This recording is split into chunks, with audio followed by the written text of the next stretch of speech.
live coding session run by CSS. My name's Ryan Prairie.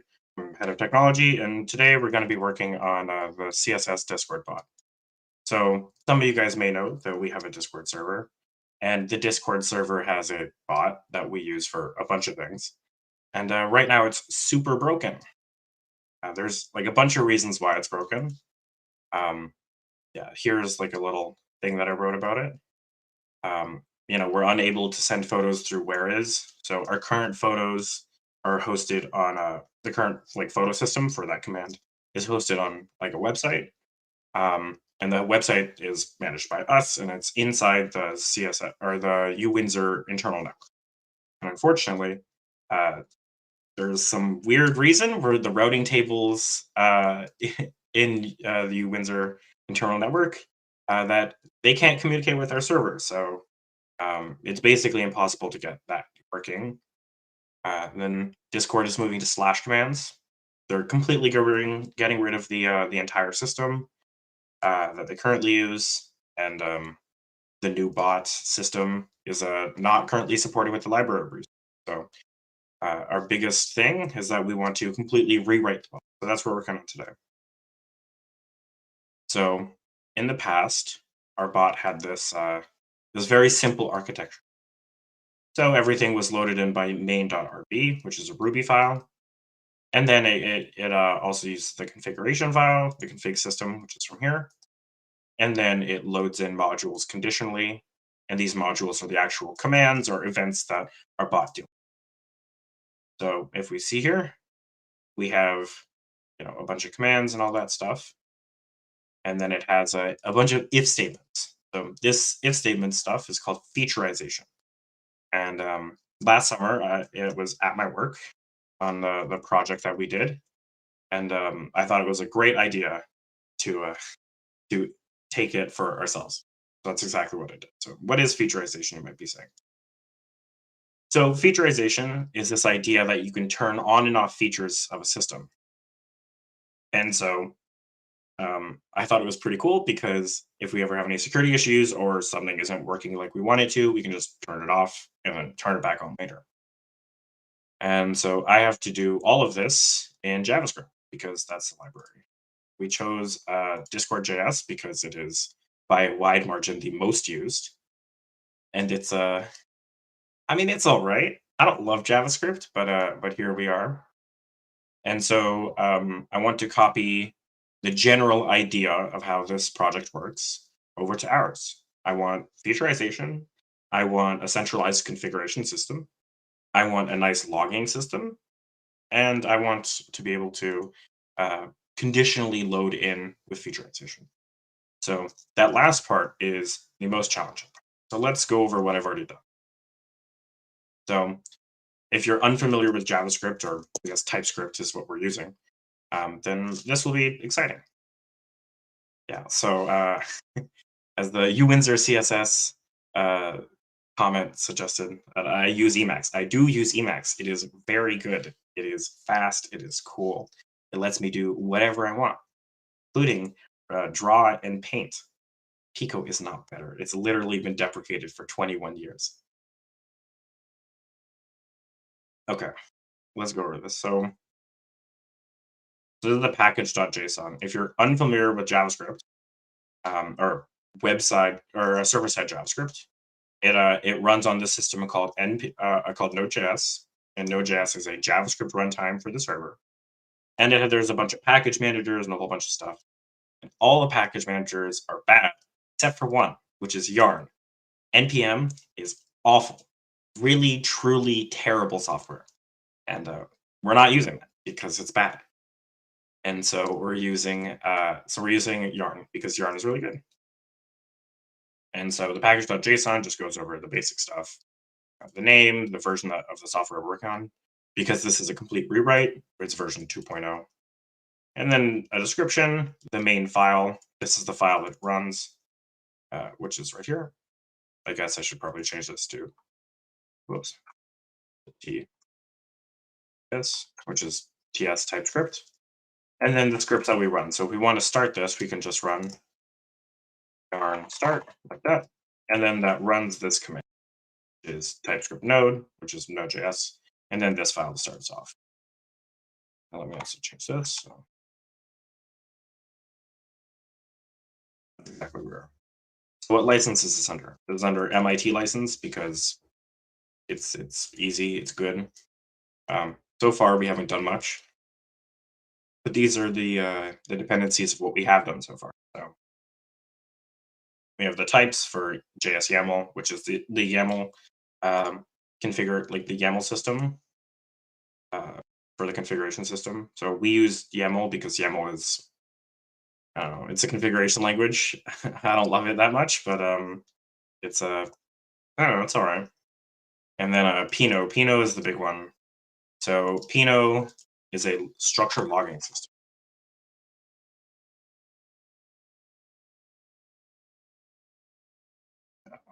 Okay. Thank you, DuckDuckGo.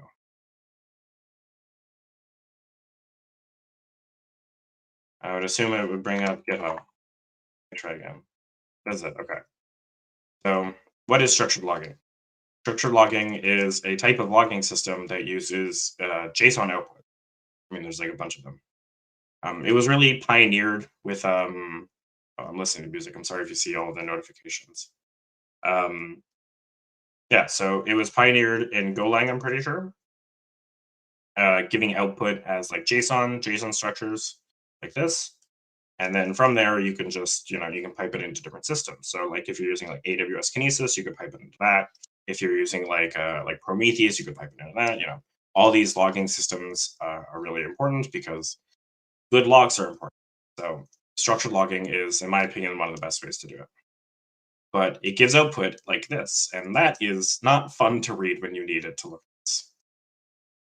Yeah, they are leaking my secrets, Connor. Yeah, so someone created a Pino Prettier, Pino or whatever. It's basically like a Prettier. You pass in, you pipe it in, the log files into this command, and then it prints it out all nice and easy to read. Yeah, so that's basically where we are. So we got to work on the configuration system more today, and the logging system is fairly done, and then featurization. So let's go through it. So if you're unfamiliar with YAML, YAML looks like this. It uses indentation instead of like curly braces, and it's a superset of JSON. It has some like nice features called like anchors, and which is basically like saving aspects of like variables. And it's all right. I don't love it, but it's all right. Um, so yeah, this is a very simplified version of our last configuration system. So it takes an API token, takes the client ID, and it takes the bot user ID. And this has debug. So this sets the logging level, either high or low. Um, when you want to be able to see debug messages, you want to be able to just turn this on. But in production, you don't need debug messages. So you can flip it off. So self roles is a feature that our Discord server has, and so it says you specify which channel it runs. And we have URLs. This was from the Minecraft ping system that was on the last bot. And this is like anything related to community prompts right here. And then this is the actual featurization aspect right here. So you see how they're all true. When they're false, it'll hopefully be turned off. And see here in the package.json, we also have Prettier. So if you don't know JavaScript, there's 1,000 ways to do anything. And all of them are not fun. But there's a few better ways, and Prettier is one way to enforce that. Prettier is a styling system. So I wrote the configuration for this styling system for this specific project. So use two tab or like two spaces as tab width. Don't use tabs. You make sure semicolons at the end of the line, so on and so forth. And then ESLint. ESLint is a linter for JavaScript and TypeScript. And so it takes these two parameters, and then and then these are the dev dependencies. Those are dependencies for the development, which is while we're developing. And then we have a bunch of documentation, which doesn't really matter, and then a TypeScript configuration, which also doesn't matter that much. And then we actually they have the code here. So we go to the start directory, which is index.ts. This code is a mess so far. I have figured out a way to fix it, and I'll go over what's going on in a moment. And then we have the config. This is the configuration system. And we have the logging system. So I thought it would be nice instead of using Pino, like just a rare import or raw import when we just use it normally. I thought it would be nice to have a logging system like this. See, I think that's useful because as we're using structured logging, if we want to have any specified fields in all calls, we would just pull from this logger. And then before we would add the calls here and then export it. And I think that this is a good way because if we ever want to change how we do logging, it's very easy because in one file. And then the configuration system. Oh, let's go back to the index.ts. So this is jank, but it will be fixed. So I run this function start, which has been declared here. So it's an asynchronous function that takes in no parameters and then runs stuff. And then we await load config, which takes in the YAML file, and then it logs out the information as a structure like this. So the reason that I did this, if we go to the config, is I don't have much experience in TypeScript, not TypeScript, with Node.js. So if you are not familiar with TypeScript, it has a type system, a static type system built on top of it, and it's a superset of JavaScript. And so if we want to declare the configuration object, what we want it to look like, it is literally as easy as taking the configuration and putting it like this. And so, yeah, so I define the types that it could be, and then this really helps out like the parsing system. Yeah, and so config can either be null or config type, and then we set it to null for that. This way, we can make sure that if it is null, then it's bad and you don't use it. And this is a load config function. Now, the culprit of why I used await before is right here. So if I didn't, whoops, wrong file. If I didn't wrap it in this async and then ran await, I would have gotten a race condition, and I did, like multiple times. And that was an issue, obviously. And so what I want to do is I want to load in the config synchronously and then handle things. And so I thought this was always like it had to be asynchronously, but it's not. I'm wrong. So you can just put in sync like this, and this is says that it isn't. Okay. Well, let's look at the documentation. File system.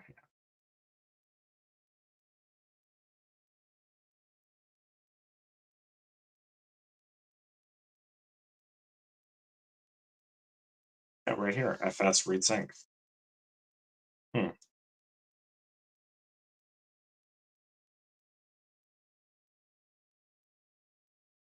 Oh, that's why. All right. No, exported. Maybe I'm looking at the wrong one. So we got to look at the promises API. So, hmm. So this is the callback API. See, there's many ways to handle things in JavaScript with asynchronous. There's with promises, which is the default way, which is you do something and then it is promised to return at some point. Theoretically, it doesn't have to. And yeah, and you can when it comes back, you run a function on that. But there's also async await, which is what I'm doing. And async await uses the promises with some syntactic sugar, which is exactly what's happening.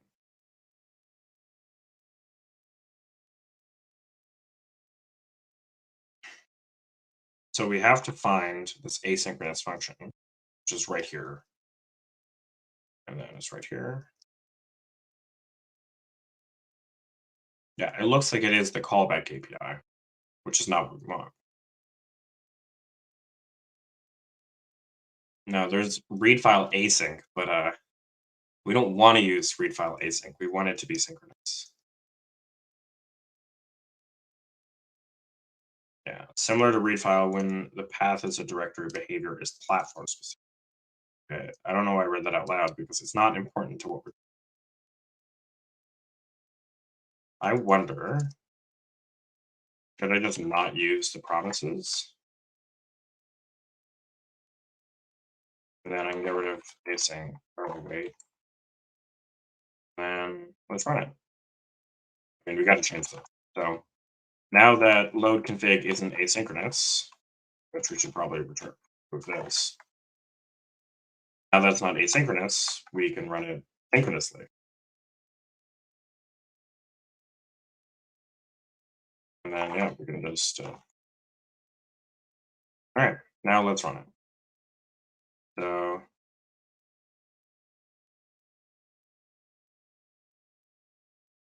oops. We want to run yarn start and then we want to pipe it into planner pretty because it's exactly it. Looks like it worked to me. All right. So what this does is very simple. It loads in the config. That's just comment. It loads in the config and then it prints it out. And in the config, we read in a file, put that into the YAML system or the YAML parser, and then have that as an object. And then we do object casting here. Technically, this could be done in all in one line, but I don't think it's that important. And then we set the logger level. The logger level is about what level it prints out. So does this have it? I know the documentation does. Looks like the answer is no. Okay. Yeah. So basically, what the logging level is a way to print out at different levels. So um, you can have like debug level is below like information level, and then like all of those are below like fatal level, which is when something really bad happens. It's just like prints out to the screen like fatal error, fatal error. And so when you set it to debug level, it prints debug messages as well as info messages and warnings and errors and fatal errors. But info level is one level above debug. And so it doesn't print out any debug messages. This is like a very easy way to set the debug level on configuration. So that's exactly what we're doing here. And then here, I'm exporting this function, the load config function, and the global object that would be this config. Yeah, and that's basically it so far. So if we go to this output, we see the information here, the process that it's running on my computer's host name, and then the configuration itself. So this configuration has an API token, same, it's literally the exact same as the config file. So eventually I want this config to handle environment variables as well. Why is that important? Well, when we want to grow, this will be running in Node and hopefully it'll be running in a Docker container. But eventually, when we want to upgrade and move to Kubernetes and container orchestration, we don't want to pass in a file. The best way that we think to do it, or specifically me, is to pass in environment variables in a config file, config in terms of Kubernetes config file. And so that's a really good way to do things, especially in the DevOps space. So I want to be able to do that. I want environment variables to have a higher precedence over the config file. So let's look into CLI configuration headers.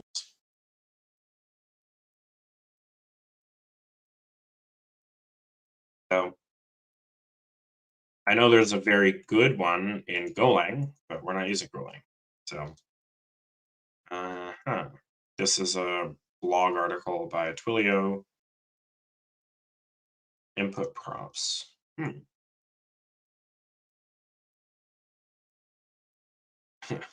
Vim config showcase. Do we want to go over my Vim config?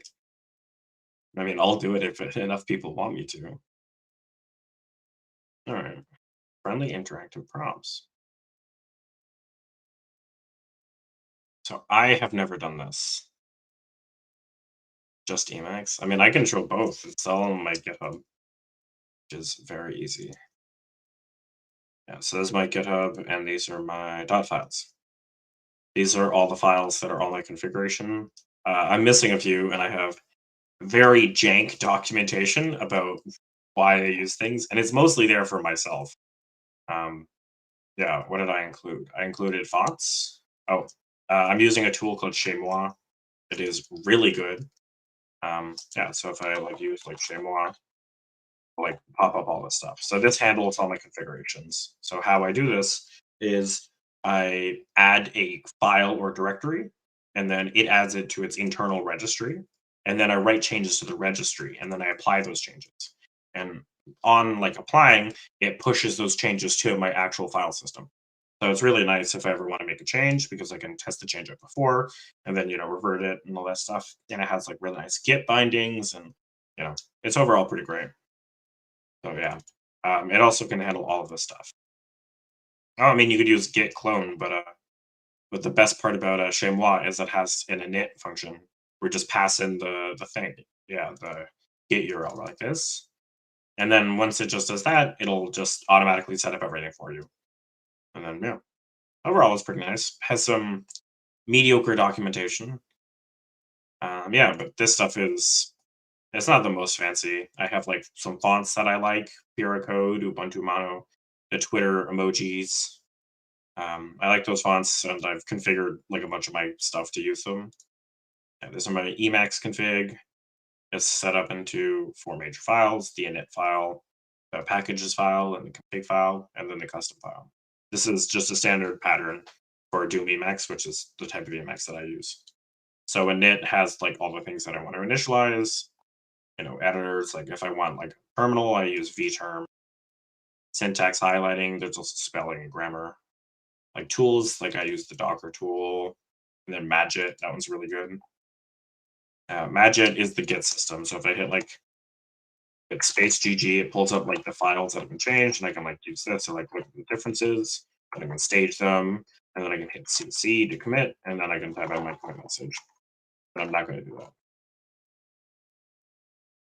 Yeah, and then these are all the languages that I use: Elixir, C and C++, Emacs Lisp, Go, JSON, Java, JavaScript, LaTeX, Markdown, org mode, uh, Python, Ruby on Rails, Rust, SH, Web, YAML. There's a few other ones that have changed, but I haven't updated my repo. There's much other stuff. The big thing that I'm proud of is my splash screen. So in an Emacs, you can configure the splash screen. I configured mine to look like this with this photo at the top. So if I launch Emacs, you can see it. Okay, it just opened, and that's what my splash screen looks like. I like it. Not everyone does.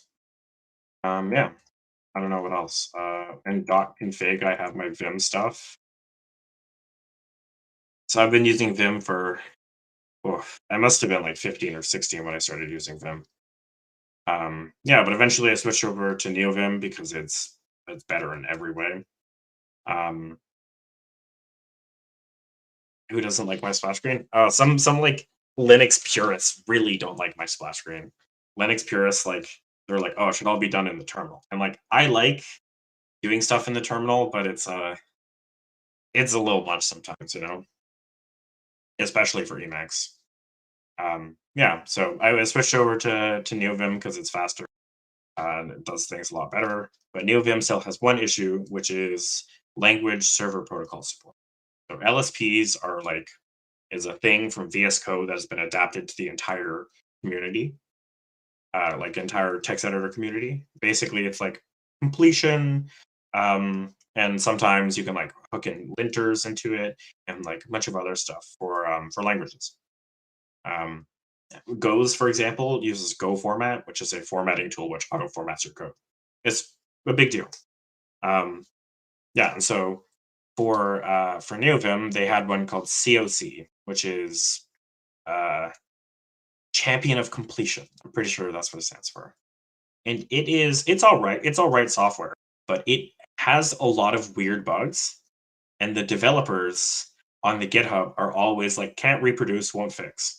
Just like, well, okay. And so I had a major bug for months, and I kept making issues, and I kept closing. They're like, can't reproduce, won't fix, and I was upset. So I switched to Emacs. And that's exactly what I did. Yeah. And like loading in all the plugins. And I used Vim plug because it's really good. Delimiting, like tree supports, like color scheme, linting. This is latex support and all that stuff. Oh yeah, Vim plug's great.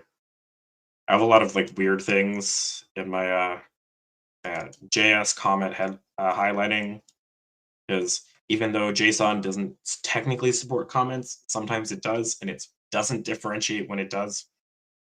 Color scheme stuff, and then like nerd tree configuration. This one is like a way that it automatically opens the buffer when I start it. Like text support, like a PDF viewer, Ocular, and like the engine that I was using, which is PDF LaTeX, map leader. These are like a bunch of stuff. Reversing text. Um, yeah, nice autocomplete. That's all of this stuff here. Autocomplete in Vim is it's weird. And so this was the only way that I could get it to act not weird. A toggle to turn off the nerd tree, which is like the file thing, and then like split navigation. The default split navigation is a nightmare. You have to hit Control H and then take it off, and then control the direct, or no, it's Control W and then control the direction you want to go. And that's dumb. So, so I changed it to this, which was really easy. Uh, yeah, and then like some setting tab spaces and relative number lining. Yeah, in Vim, I haven't done it in Emacs, but in Vim, you can like jump a certain number of lines like that. And yeah, relative number lining is really good with that. And then when I'm actually typing, it would show the absolute line. It's really nice. I don't know if I go about here.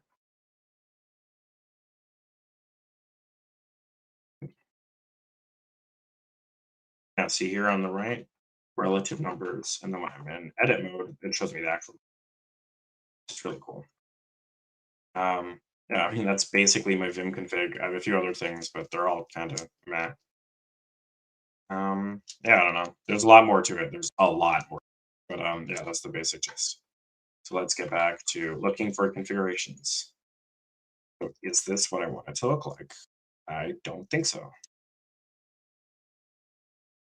I mean, worst case scenario, I'll write it myself. So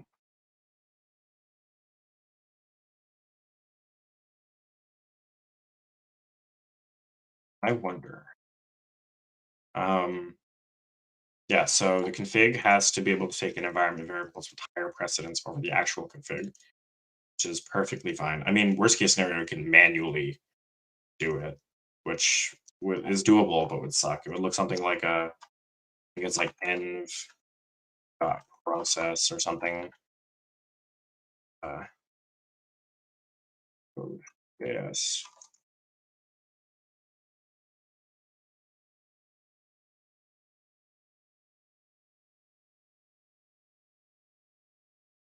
It's processed on env. And then I would say like the environment variable. In this case, it would be like API to, would it be all uppercase? Yeah, it does. API. And then we could do like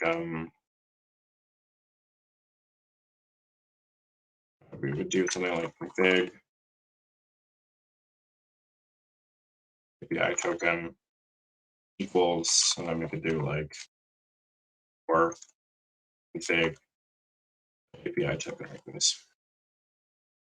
So to my knowledge, this might be completely wrong.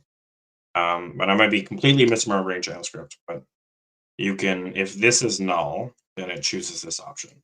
But if this is populated, then it picks this option. Well, lucky for us, JavaScript is everywhere, and we can test it right now in the browser.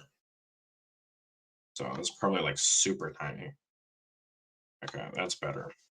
Let's say like let A equal 10, let B equal null. So we print out A, it's 10, print out B, it's null.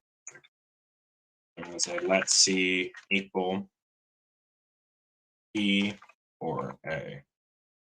And Let's see. CS10. Perfect. That's exactly what we wanted. But I'm guessing if I make B not null, let's do 11. And we say over the let, and over it again, and then yeah, C is 11. Perfect. That would work. So that's one possibility for completely having precedence of the API tokens over the actual config. But that feels bad to write. Like for this stuff, I would have to roll it all by hand, like specifically for features. Okay, let's close this. But to roll something like that, we would have to write. We could do like features, and then we'd say like let's say like prompt, okay? And then we would have to say something like features prompt, something like this.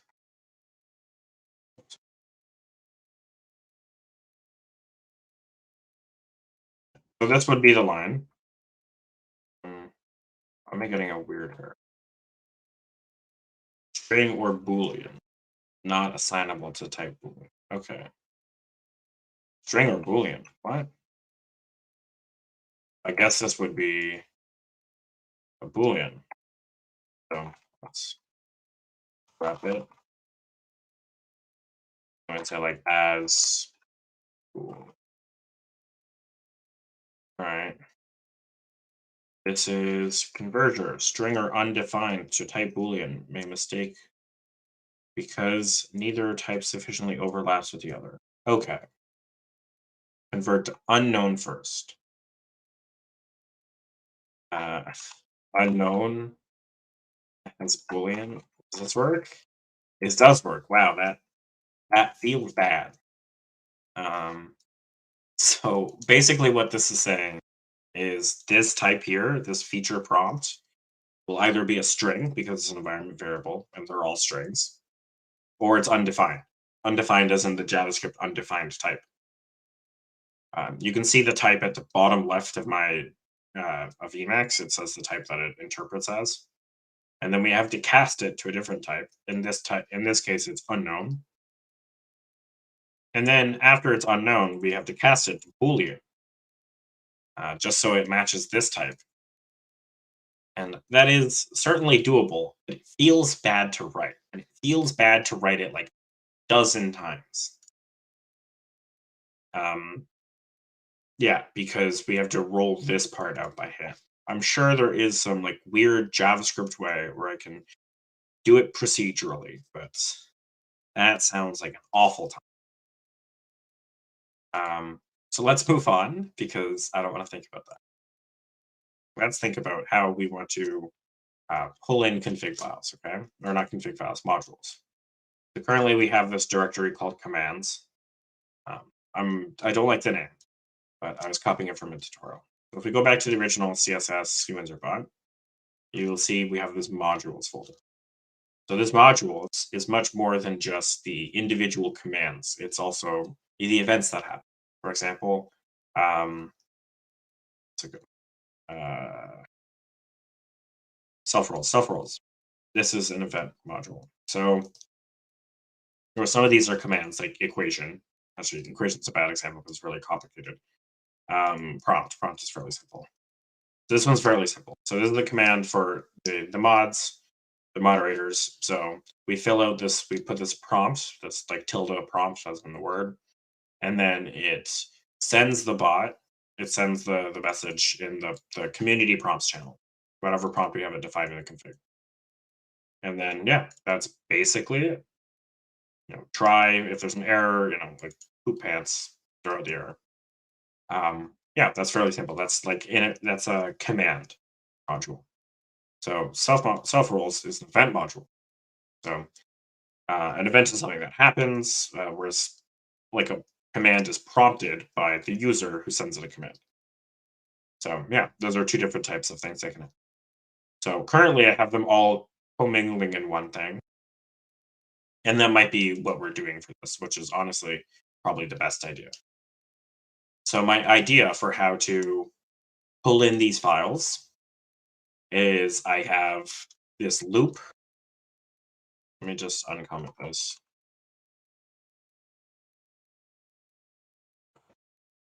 Okay.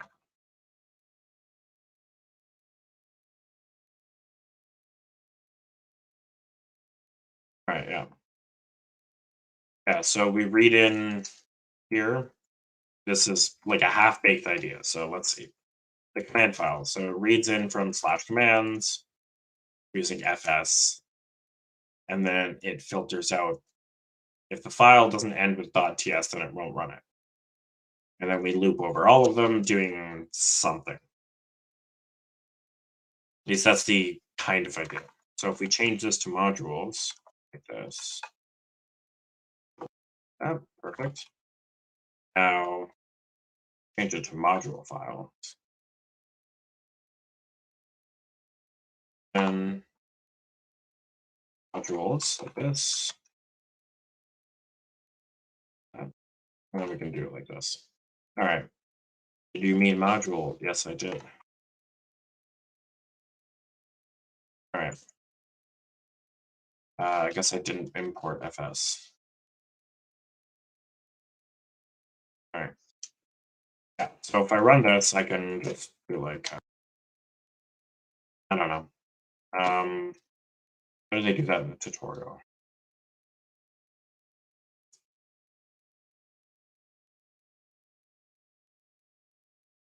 Is this yeah, it seems like there's 3 major tutorials. Yeah, this is the wrong one.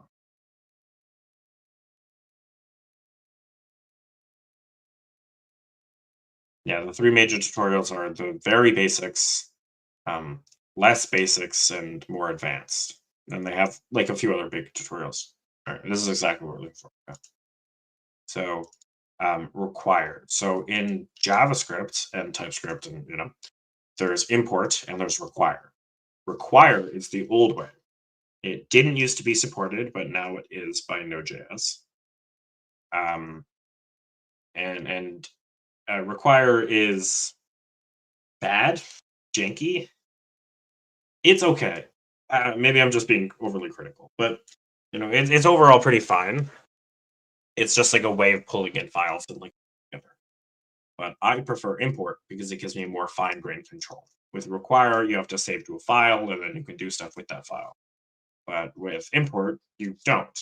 You just like pull in an import like this, which is what I like. Now, this needs to be a dynamic import.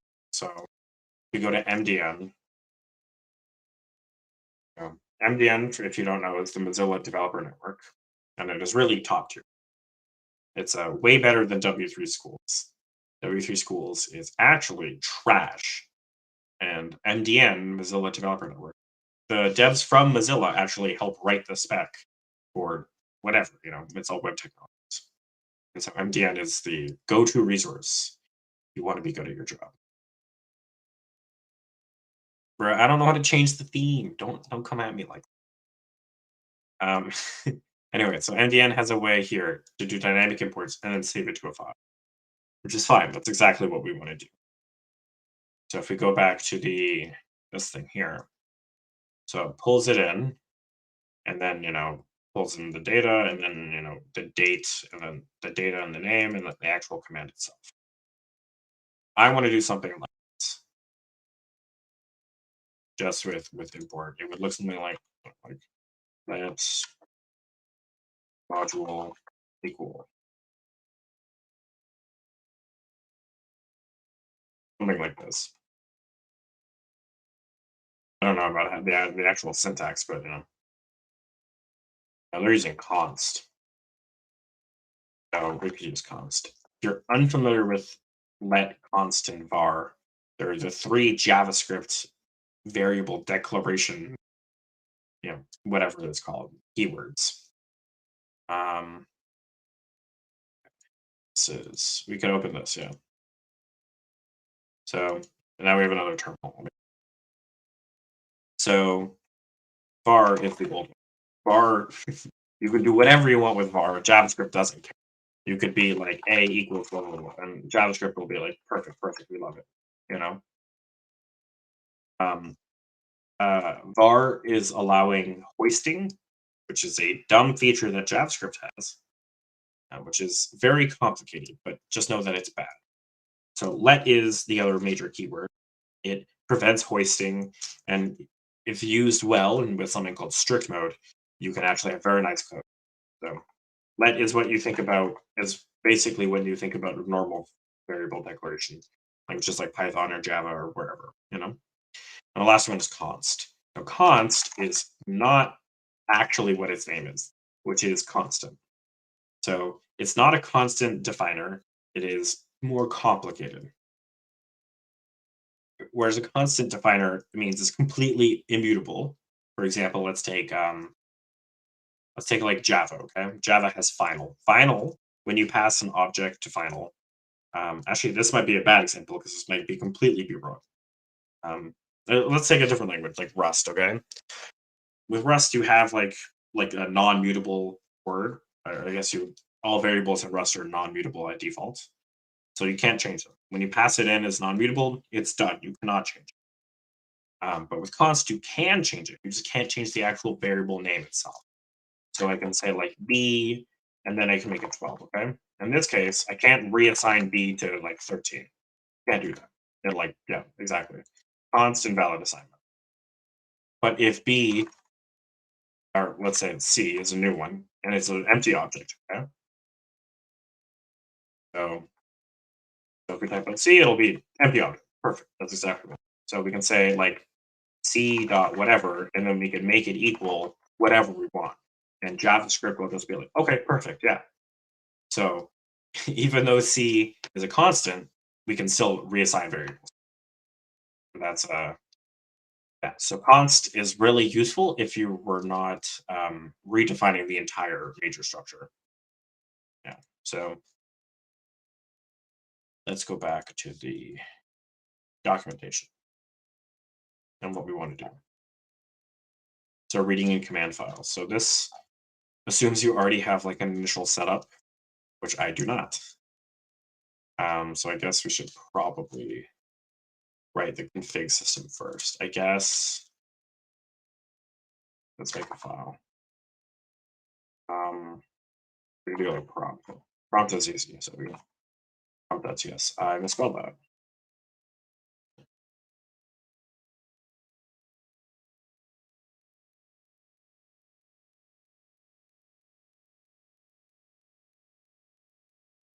This notation that I'm doing for function definition is called arrow function definition. It's I really like it. Some people don't. I do. Yes.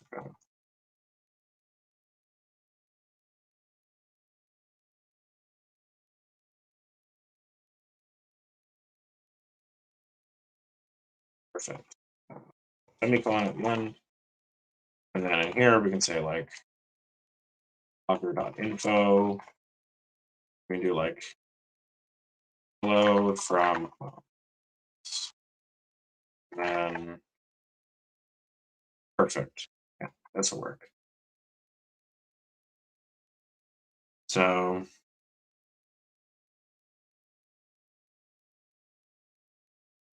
module is an any promise. So these are all the file names. It goes to imports, and then it comes out. And I wonder if I can do something.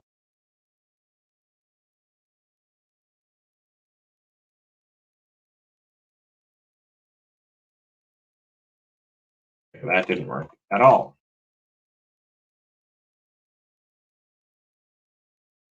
Let's see if we can do this as any. This looks like it's fine. Okay. So, okay. So what I'm doing here is I'm seeing if we can import, if we're importing them properly. So we're looking at the modules, and for anything that ends with .ts, which is prompt. The prompt has a function called something, and then when you're running it, it logs this. So that's exactly what we want to do. Let's test it out.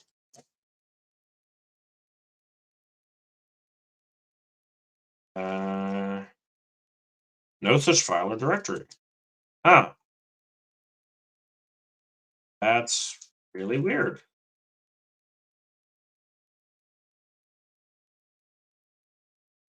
I wonder if it's because of where we're running yarn start. We're in the root directory. If I do // would that fix it? Looks like the answer is kind of. It's not very helpful. Ooh, logger. And so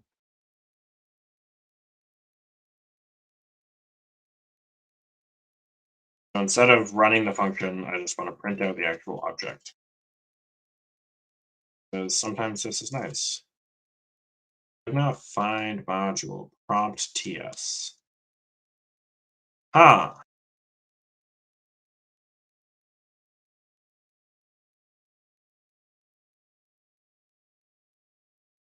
Again, I think it's an issue to do with where this is.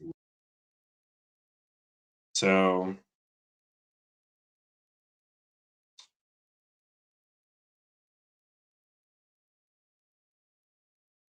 if we do this, and then we just do logger info like this, and then we say file. Run it again, it'll print out all the files it looks at. Okay, the answer is just one file, and it's called file. One file is prompt ts. Okay, that's fine. It just means that we need to hard code where it is. So, to my knowledge, there is a path library for Node.js. Path library makes it nicer to work with paths. I don't know much about it though. Okay, it's stable, so that's fine.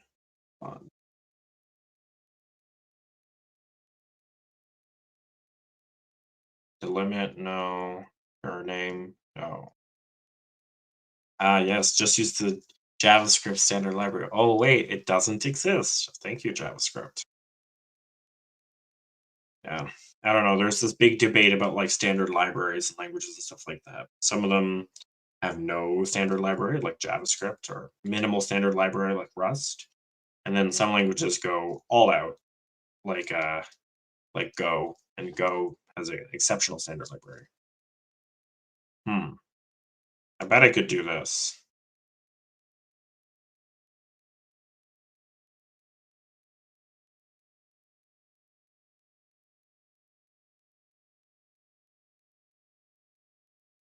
Hmm.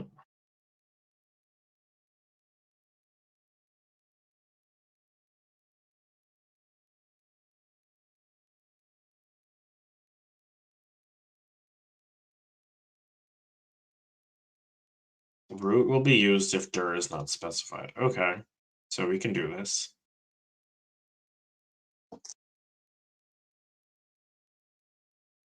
Import, what is it? Path from it just like this. All right, looks like it is.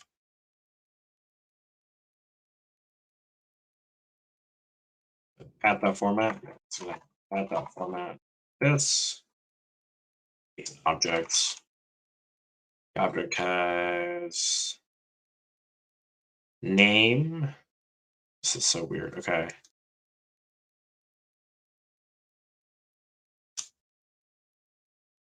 It would be better if it had the entire object's notation that I could read. It doesn't, which is fine. Just a little weird. Okay, I think I'm gonna do this one.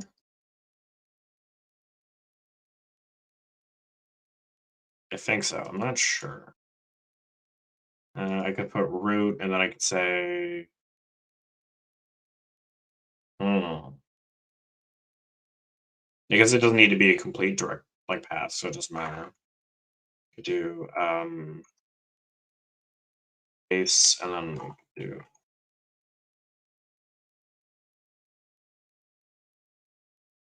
Let's just do root, and then name, and then extension. Extension is always going to be the same, which is not is fine. I'm going to say file, and then we would say source / module like this. All right, and then we should capture what this is returns file path like this, and then let's do let, or we can do const, which is const, and then we would say this, and then let's run it. Source modules.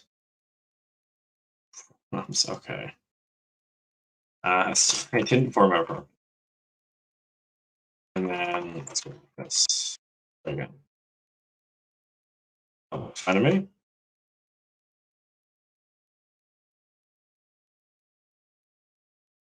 Yeah, let's uncomment the code we had before. Could not find module prompt. Okay. Why not? I was looking in here. Module was not returned. It's weird that the error shows up after.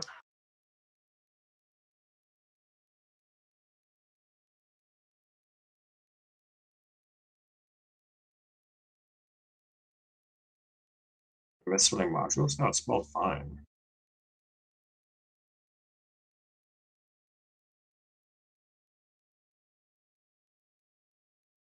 I have no idea. It's very weird.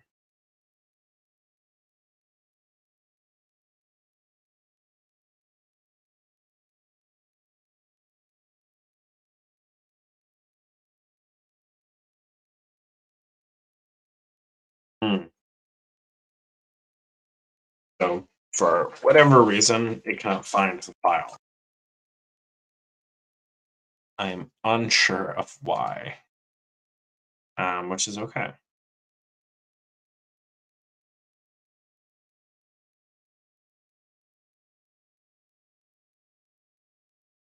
Let's try to read sync. So it'll be fs dot read file sync.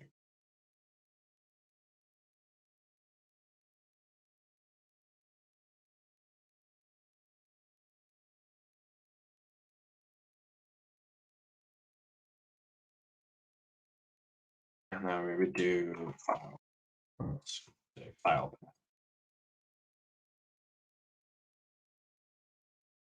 Just use Python, easy.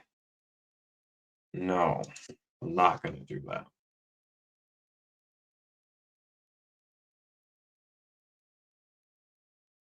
So let's save it to something test equals this.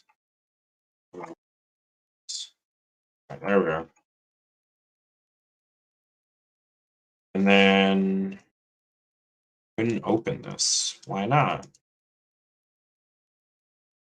Hmm.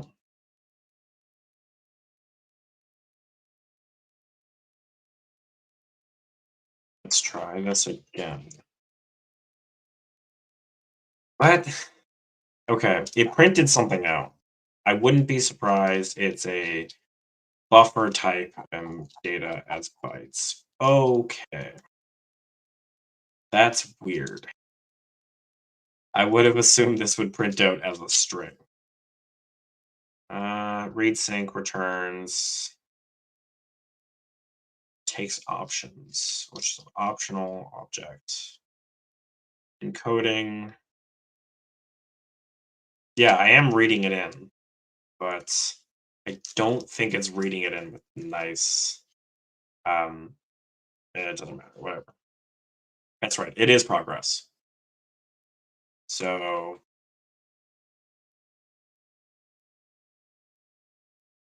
let's just change this.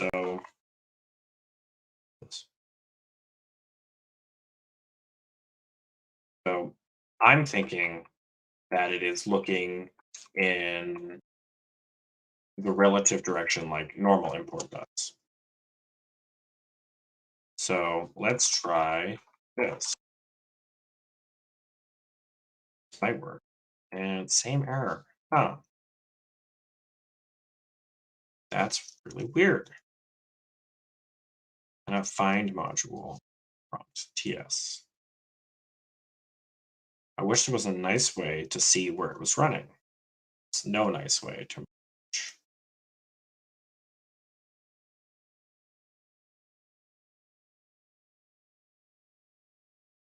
It's like module like a protected name. It honestly might be. Yeah, well, same error as before, so it must not be.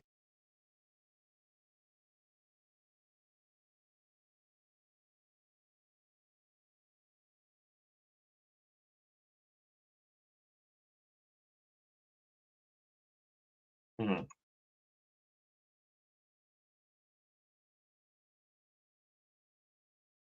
Promise of any type. Look at the import. So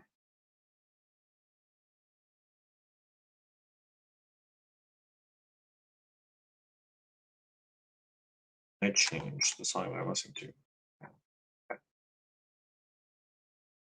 Oh, so part of module are in strict mode, which doesn't matter for me.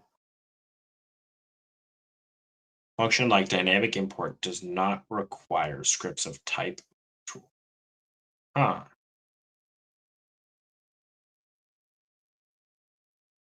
Oh yeah, Jeremy, you're 100% right.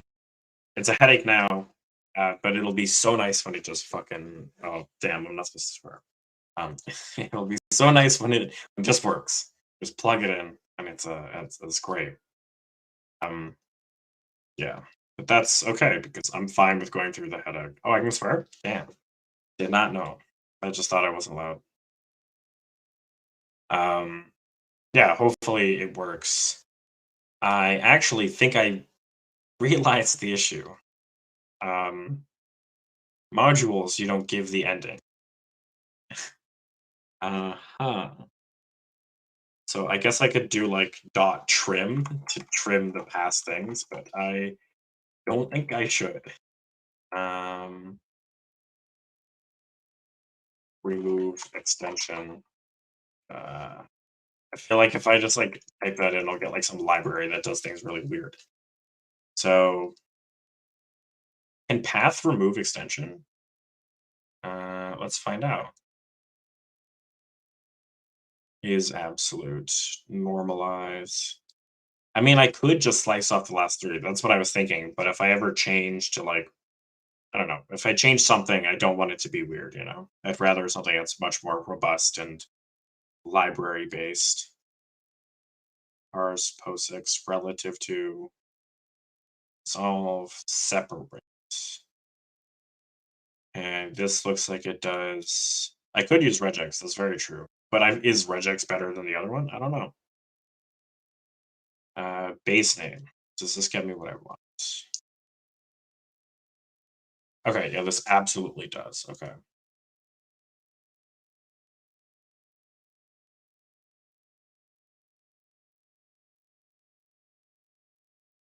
So we do path dot base name. This, and then we do how's it look? It takes. It's just a condition, not conditional. A positional. Now let's try this. Same error. Okay. Weird. Very weird. Huh. Module not found. I wish it printed out how it was looking for the. I know up here, if I were to type in this import, I would do like import like something from, and then I do like dot slash modules, and then the module name. And that's what I want to emulate down here. So I can't do this object unpacking when I import the module because, it's dynamic and they all won't have the same object. I mean, they might, but I I don't know how to do that. We could do like something. Let me do like something.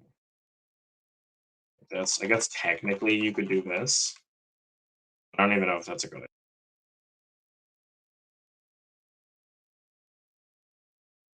I know this import is wrong. I mean, just because it's here.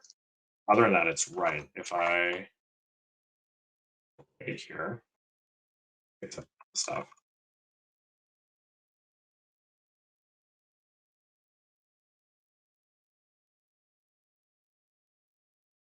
I would do like logger, or I could just run something like this, and then it'll print it out. If we run this, it'll say hello from prompt. Perfect.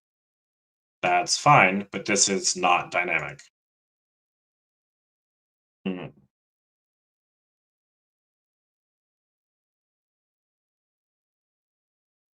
So I have no idea. I'm not gonna lie, I'm kind of at a loss. I guess I could Google it, but it's probably gonna be like, you have something weird with your pass. We could do like dynamic import Node.js module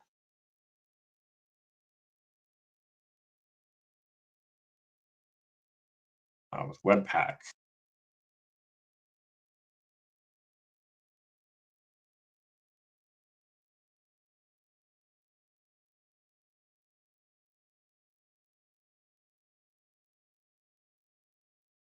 If it's a promise, then I have to write .then.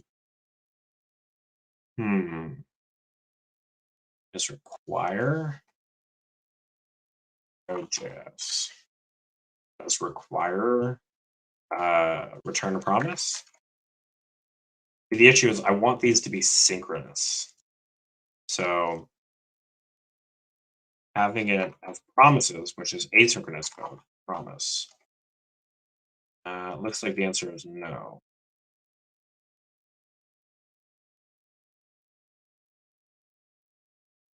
One moment. I want to change my music. Huh. I don't see anything about that, but import returns a promise. I know that for a fact. Question is, how can I do a better job?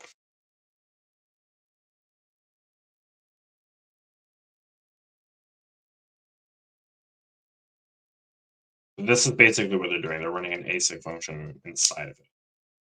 But I want to wait on that async function, which means that I need to use await in a grander async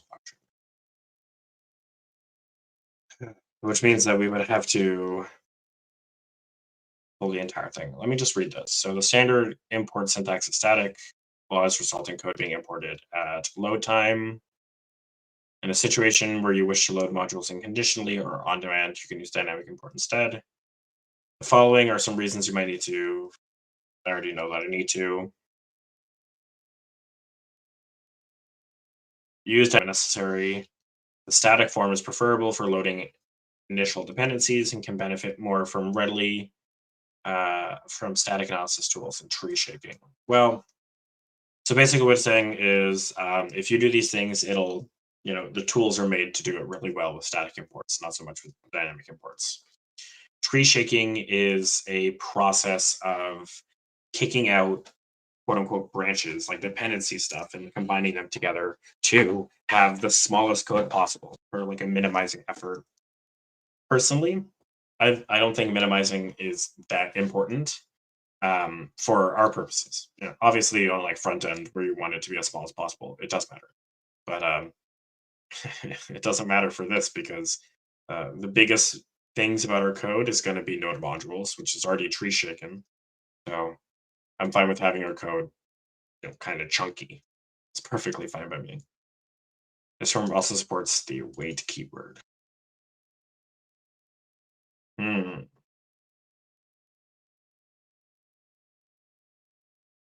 So the issue with doing dynamic imports is that they're going to be asynchronous. I can't seem to find a way to do it synchronously.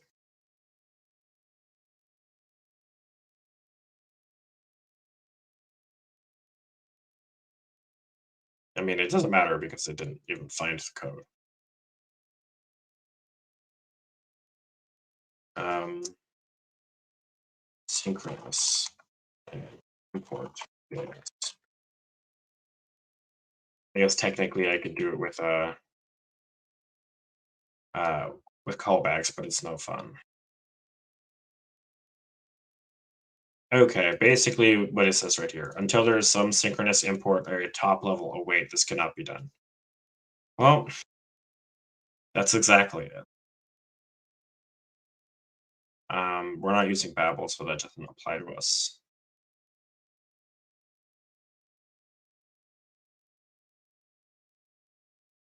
Current version of Node.js supports a top level await behind the flag Harmony. Top level await. Or for Node 14.30. Let me look at what Node version I'm using. 16.13. Okay. Let's look at top level. 8. Node.js 16. Node.js modules. What are Node.js modules? I don't know. I don't use enough Node.js to know. What's this article? Site rebuilt. Okay, that's not an answer. Oh, this is the answer. Okay, April 5th. Okay.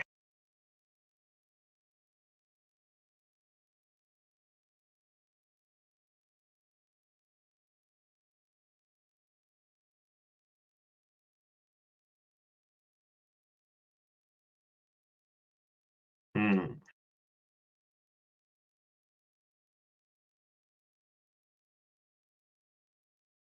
Okay, MJS file. What is an MJS file? Be aware of using enable ES modules in Node.js. You have to change all required modules to their import and export counterparts. That's fine because I prefer import and export.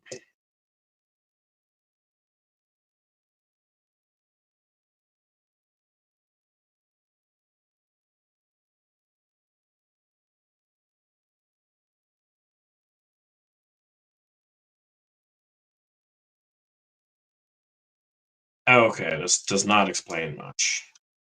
JS modules. Let's look at JS modules. Okay, MDN again. Um, yeah, so basically what this paragraph is talking about is JavaScript was really small, very easy, and then it got fat. And it's still fat. JS. Node.js has had the ability for a long time. Okay.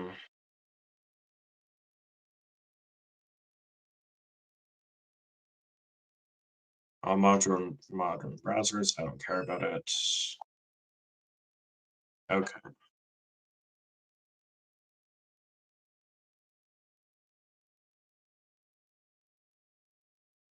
Okay. These look all like browser stuff.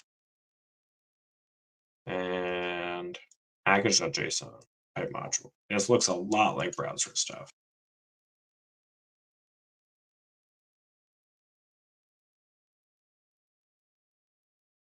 Documentation. This is with V8. Okay. So if you're unsure, V8 is the JavaScript runtime engine for Chrome. This is Firefox, so we are not using that. Change the song.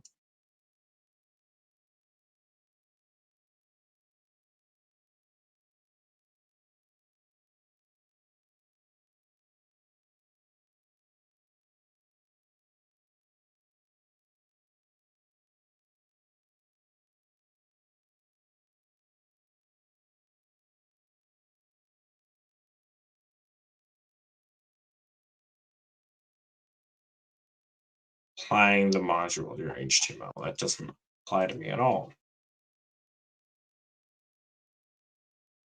No, okay. Common JS modules. Okay, and Node.js module system, each file is treated as a separate module. Perfect. The first line loads in, okay.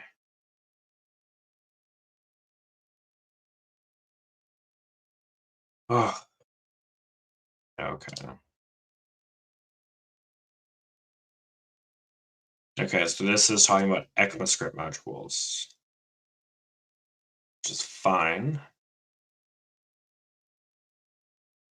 Just okay.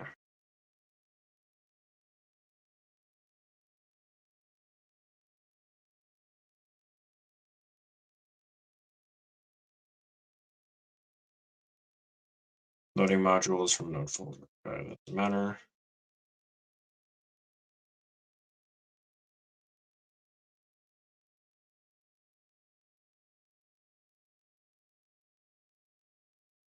Okay. This is a lot of stuff that does not seem very important to what I'm trying to do. Um, yeah, there was a thing, if I can still find it, that looked important. This file modules. If the exact same file name is not found, then Node.js will attempt to load a required file name with the added extension .js.json. Finally, Node. .js files are interpreted as JavaScript text files.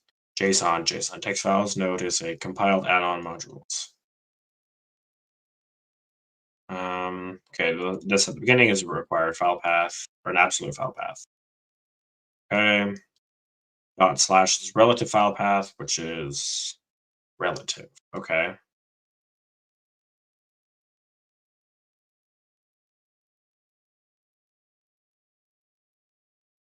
The module must either be a core module or is loaded from nodes. Okay. That doesn't answer much because I knew those things already. I don't know.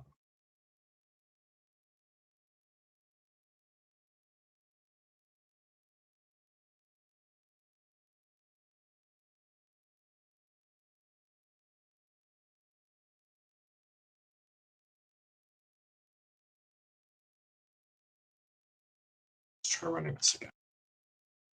Yeah, module not found. That's not surprising. Hmm.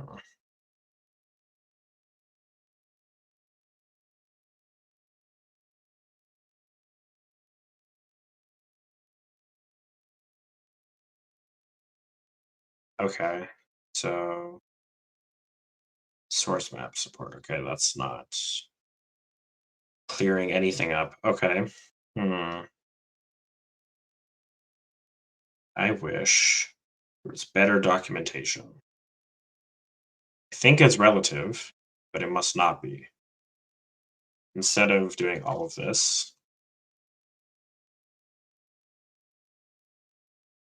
let's straight up just write the actual import of cells. So let's do import or test or no. I'm going to do like import and then we type in the actual code. Modules prompt. And then let's do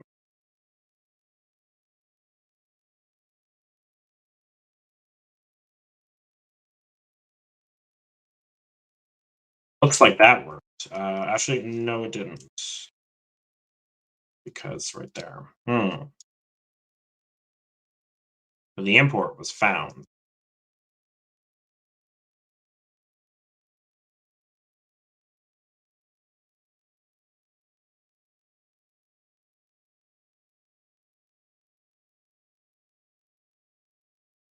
It's a promise.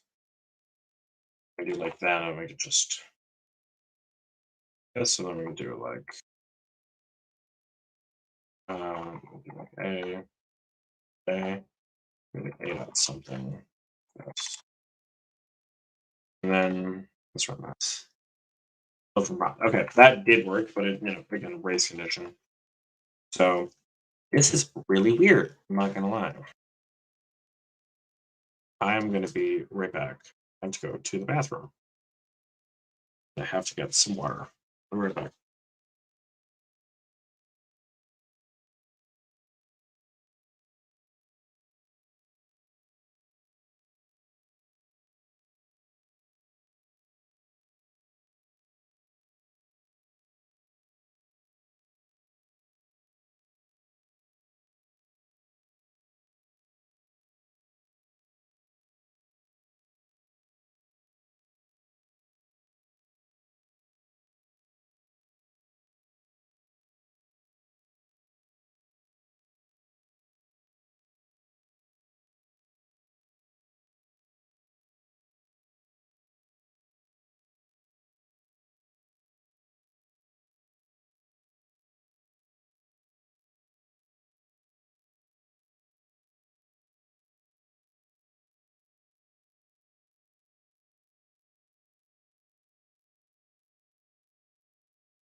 All right, I'm back.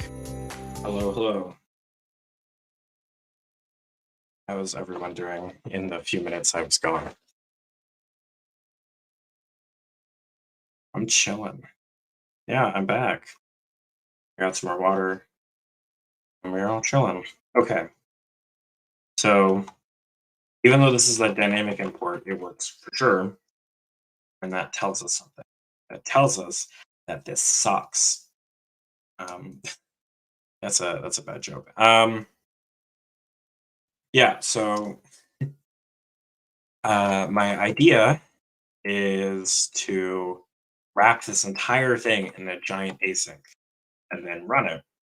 And then we await on these things. That seems to be the only way to do it, even though it sucks. We have to do it. So maybe something like I'll realize a way to do it. But I doubt it because right now we have a race condition right here. So yeah, even though it says hello from prompts and it prints out the garbage, I wrote hello prompt to be run before like this. So that's a race condition. So that has to be fixed regardless. And we can do start like this.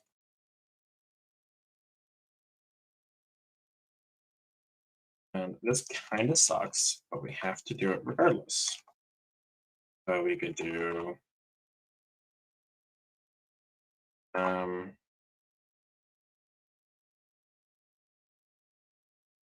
what is the syntax for pulling this in?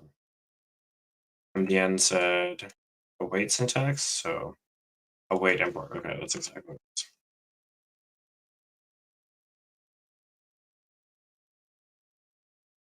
Okay. So this will work not concurrently, let's say synchronously. So now if we print it out, no race condition. Yeah, this was printed out. Let me just do this first. And then now it'll print it out. Yeah. Hello from print. And then perfect. Now no more race condition.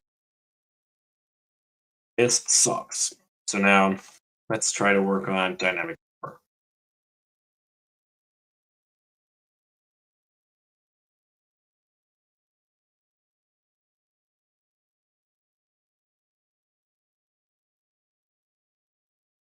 Oh, I guess we can get rid of this. It doesn't matter. So I'm just going to start from scratch again.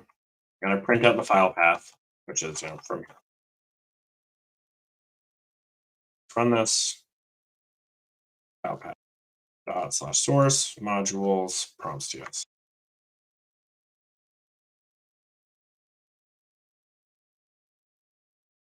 So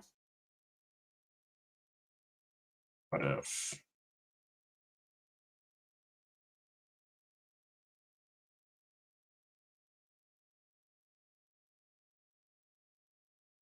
I do base name like this?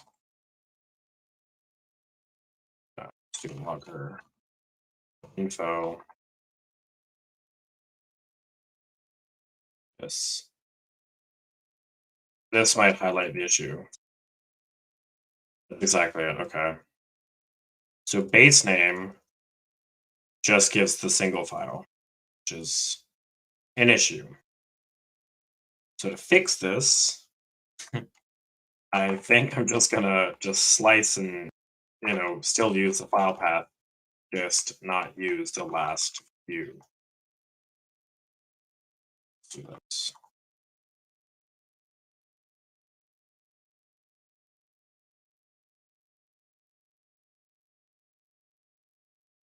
so like a nice way to do this in TypeScript or JavaScript or whatever. This will do with the .ts. So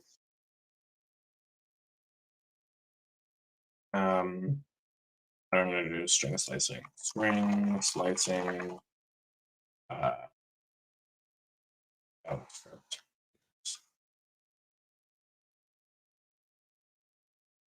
It's just a string.slice and then this takes hello world and then slices the last three. What? Okay, this. If I do -3, does that change it? Oh my god.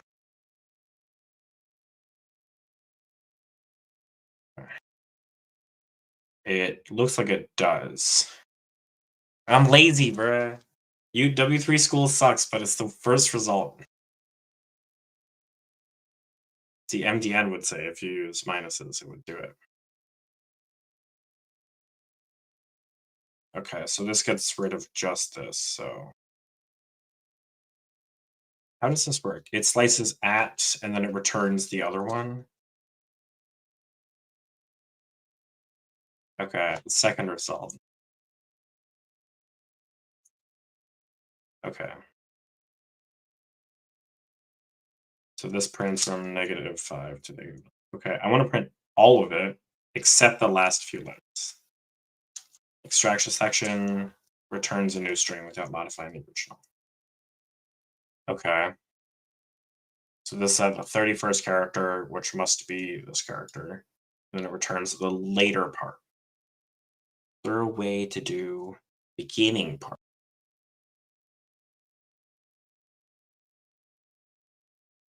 Substring.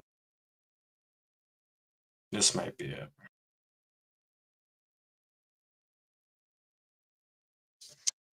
Yeah, JavaScript is a necessary evil. It is bad. It's for sure not good, but it is necessary. Can I do 0, comma, -3? I do this. Empty string.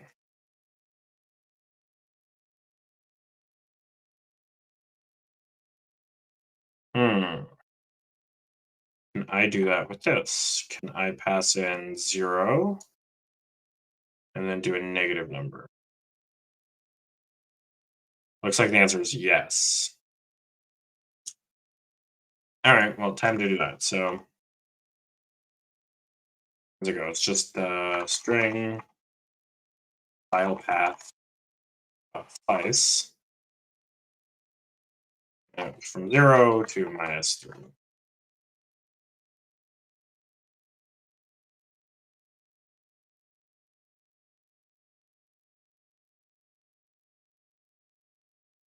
Try to name as any. All right, now let's try it again. Worked. Beautiful. Did it work? Did I just do it properly? I think so. Okay, let's remove this crap then.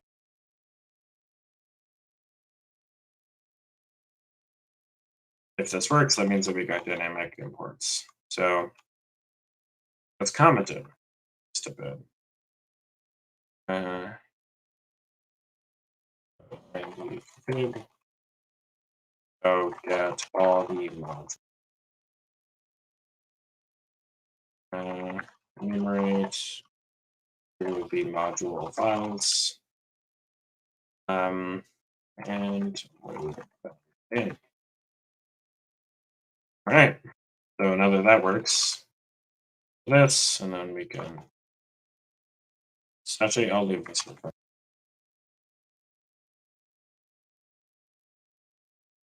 All right. So then the next part is conditional mode. So we can do. How do I want to do this? I want to be able to, as well as enumerate through all the file paths. I want to enumerate through. Um, Good thought.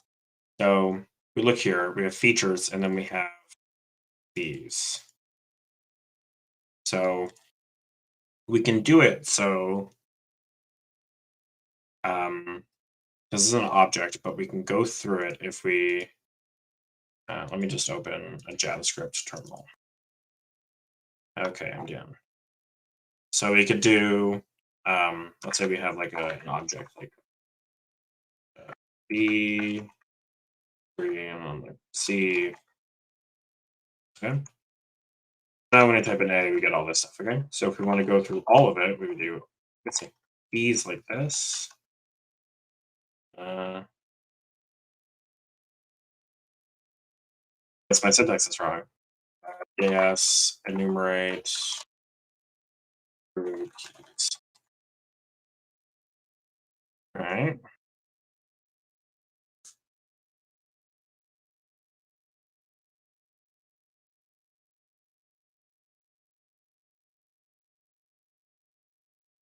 It is object.keys.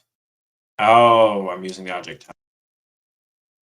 It have to be like object and then dot keys like this. And then I pass in the object. In this case would be A. And that would return an array with the keys I want. So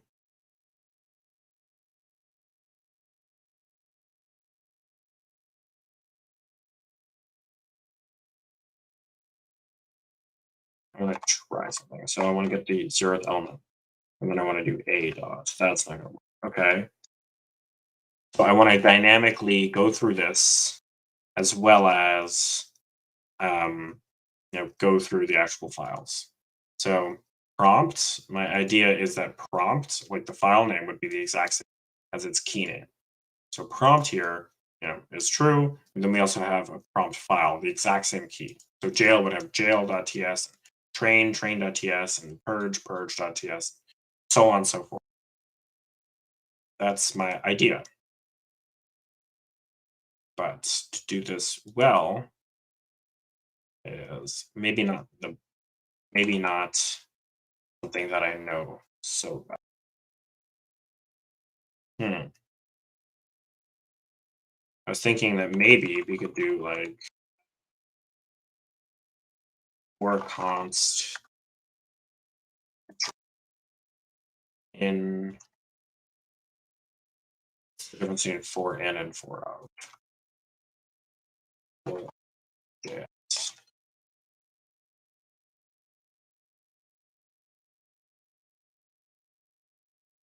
For in loops over enumerable properties of the objects. For of is an object specific iterator, loops over the values that it generates. Hmm.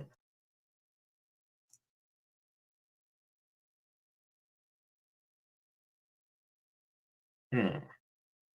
Variable. This is complicated. I don't even know if it's the right thing to do. For of is standardized in ES6. Okay, yeah. For of statement creates a loop of iterating over iterable objects, such as string, array, map, set.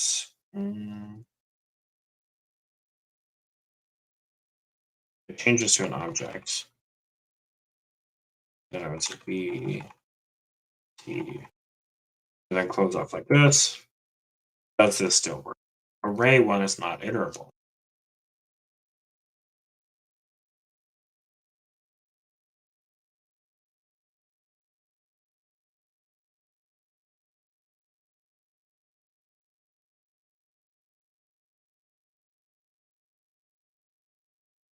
Okay.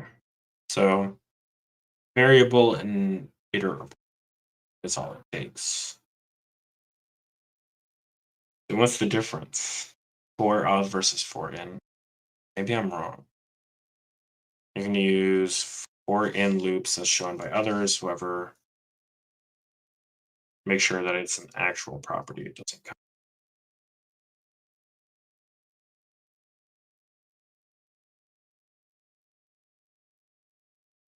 Okay, it looks like this is what I want to do. Okay.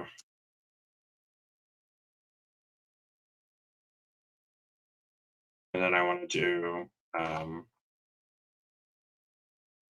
big. What's that video Jeremy just sent in the chat? Okay. Let's open it. It's gonna be Rickroll, isn't it? Yeah, oh my god, bro. Yeah, you got me. Okay. Well, I know what to do. At least I think I do. I think it's like this. Um, why is this being like this? Right, because it can be null, and this is like a error handling. I'm getting an error. No overload matches this. Let me move this streaming window thing. It's getting in my way.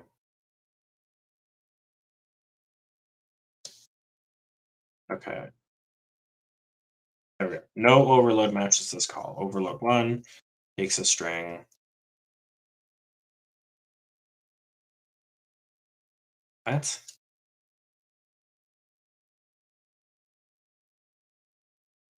Type is not assignable to type on. Okay, but it's not undefined. Maybe I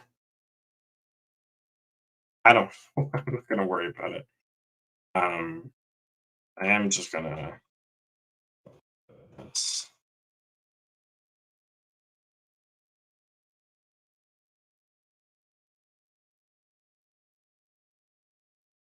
If the feature name doesn't have .ts, then I need to do the slicing. And I bet this will work. Should probably wrap it in a try catch. And there's not all the files, so it'll always work. I guess we can do like if config config capital T config.features like this, and then like this, and then we pass in the feature.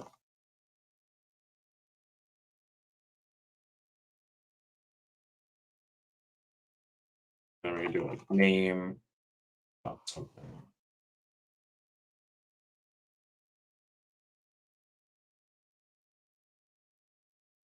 as why is this being so weird? Element has any type. Explicitly has any type because the expression string cannot be turned into an index type. What?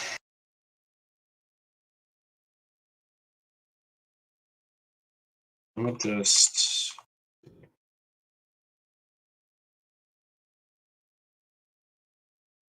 like as config type. Let me pull this in. Big. And then I need to export it. Uh,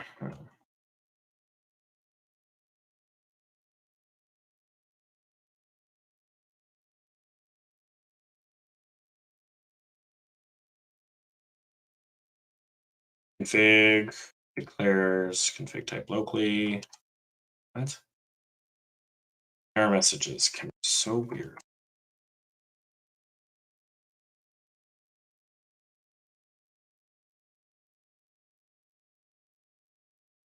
Element implicitly has an any type because the expression type string can't be index type.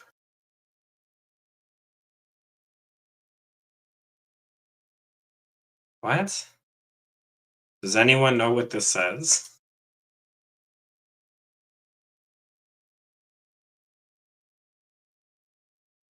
No index signature with a parameter of type string has been found. So it's all Boolean. Huh. This is like a weird thing about TypeScript.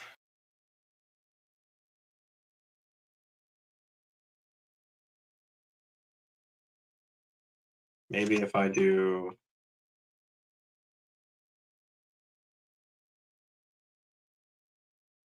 as any, I seem to have fixed it. Okay. It's for sure cheating. It is not a good idea, but does it work?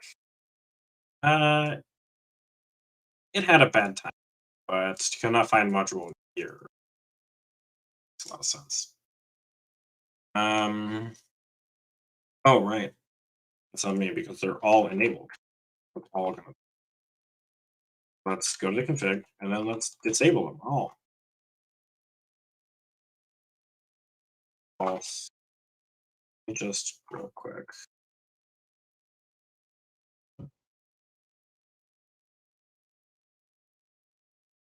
I'm copying this entire thing. So later I can just change it back and delete it because I'm lazy.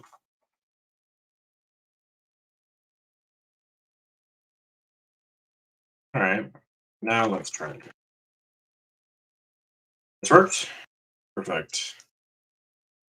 So now we got to make all the files for all the features. We can do that.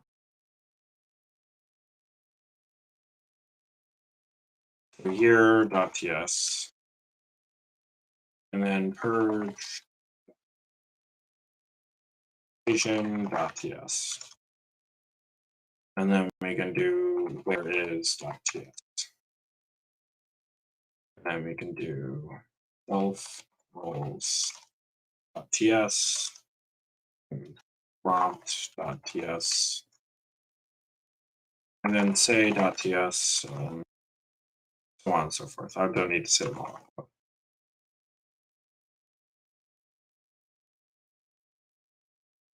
Not gonna lie, I don't even think this is a good idea to make all the files like this. It's probably probably better to just turn off in the default config until until it's finished. But realistically, what can I get done? Jail. I think Isaac wants to do jail. Do prompt. I can do purge. Purge is easy. Say I can do self roles. I'll just get rid of them now. Where is the biggest feature not working? And for here, I want to do things differently. So I need to sit on it. Currently, we have it so like year. When a new person like wants to use the command, they type in like year like this and then the year number. I don't want that. That's fine, but it leads to an insane amount of confusion with people, and I don't want that. And so um, probably a good way to do this is by replacing it with reactions, which is what we were planning on doing originally. The issue with reactions, though, is when a person reacts to, like we'll have like a sorry if you hear the train in the background. I live near train tracks, so loud. Um, yeah, so here's the issue with reactions. When someone reacts to something, we want the bot to automatically unreact them from the other ones. So there's no overlapping. So we don't want someone to have first, second, third, fourth year and alumni status, all of them. So yeah, so um yeah, the unreaction part is perfectly doable, but it's never fun. And so yeah, that's the general idea. So I'll just disable majority of these. So there it is. So I guess we don't have to work on prompt, we can work on purge.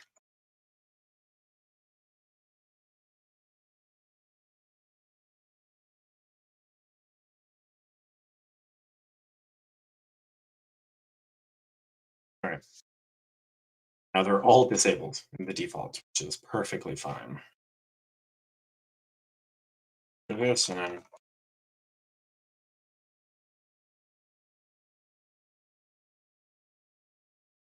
yeah, so I guess we could work on the configuration aspect where it reads in later.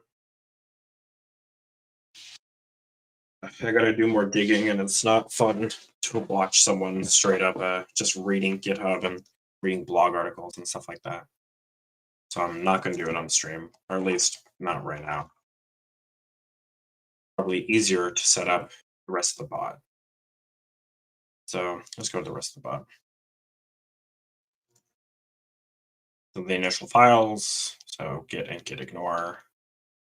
I'm using both git. I guess I should commit the changes.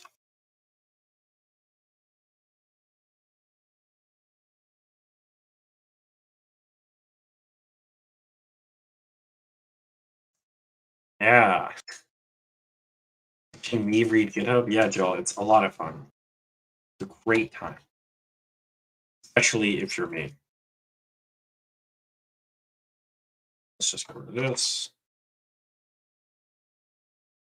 Let's run it again. It should have one output. Oh, output. Right, because it's disabled in the config file. That's what I did.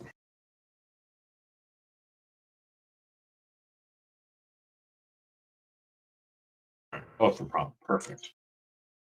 So now we got rid of that. Ryan watches in chat. Yeah, I watch myself all the time. That's just this. Oh, yeah, the new repo, the new branch, and all that stuff. It's right here.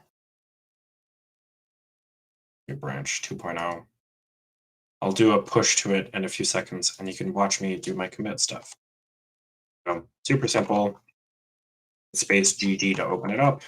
Then these are the different changes. Go on the stage. So right now I have the example config and package.json.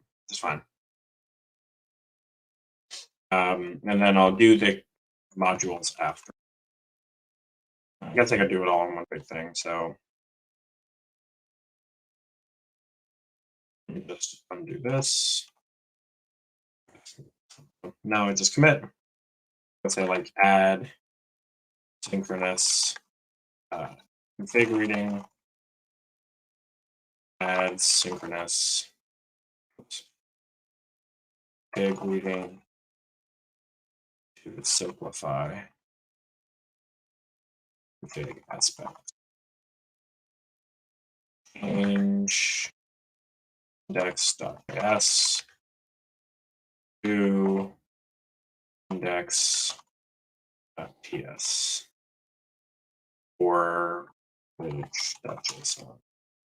I would save and quit, and then I hit PP to push. PP. And now the changes are here. It's less than a minute. Yeah, that doesn't really matter because I'm not doing a pull request yet. Now I can do these.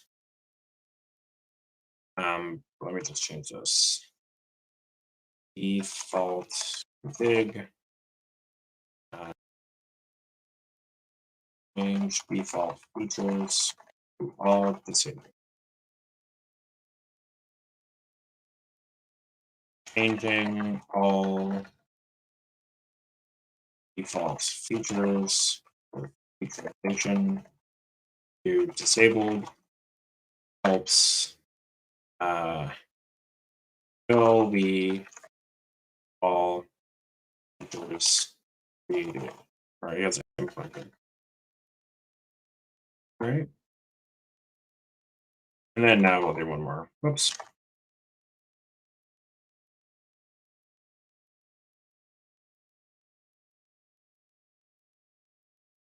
Add base for dynamic feature loading.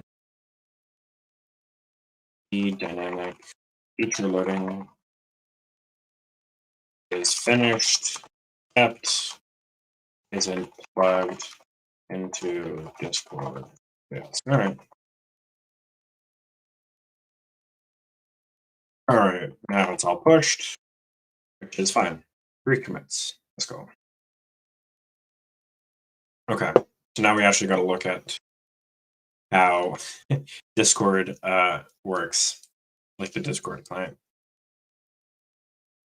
So, in a new file. So, get the client, get the intents, get the token from the config, create a new client, and then once ready, write out, but ready.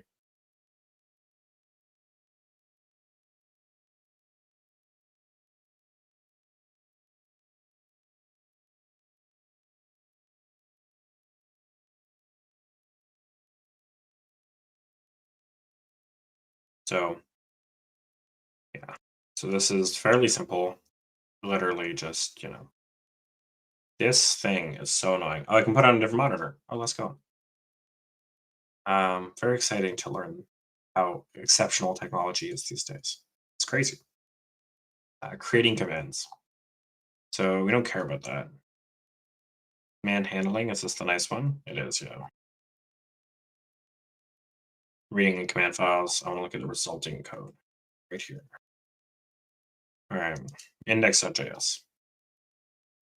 On interaction create, asynchronously run the interaction, dot a command, get the command, and then looks like this just dispatches it. So this, to the way that I understand this, this is just the dispatcher for the event loop. So if you're familiar at all with how Discord bots work as like an API high level, it's an event loop. So we have a loop continuously running, and then when it encounters an event of some type, it'll check with its dispatcher to see if the events are if you've set up any event handlers. Yeah, and so what basically our commands are doing are they're event handlers for the overarching event. Then there's specific events that you write a specific event handler for. This would be like someone leaves the server, someone joins the server. You know, your bot does a specific thing. Some servers have it so when you join the specific server, it sends you a message to get you to do something. Like these are all possibilities.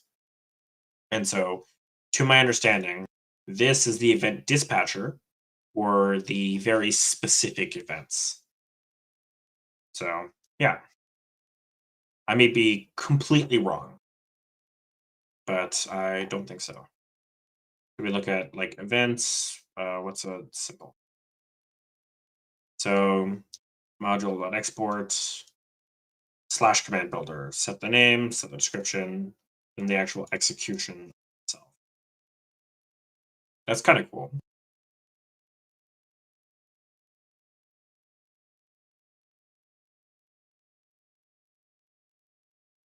Yeah. And so if we go back to the event dispatcher, I'll have a command execution right there. Perfect. So, all right, gives me an idea. So, for modules, we should make a types.ts. I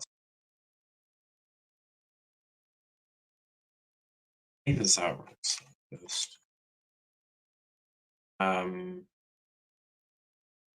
importing, exporting types, TypeScript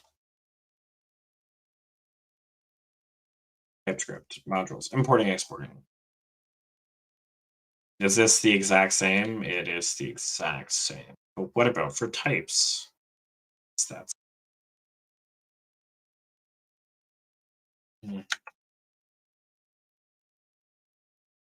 documentation, modules, importing types. This is what it's really just type. Okay. That's not exciting at all. I thought it would be. Um, I guess there is an import type feature, but I don't know. I don't care that much. So let's make a types.ts. And let's move it because putting it there is valid. Oops.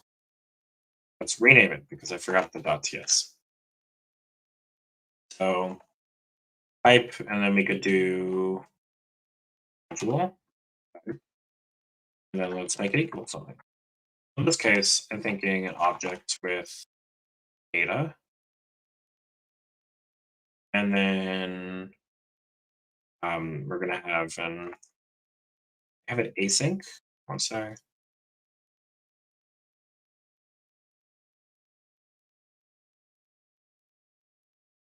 Yeah, ping is a simple one. So it's an async function that returns something. Okay, that's not the most exciting. What's helpful? It is something. This is. I hate this. That's so dumb. I'm getting rid of this. Um, okay, I gotta look into slash command builder. Discord.js builders. Okay. Discord.js builders.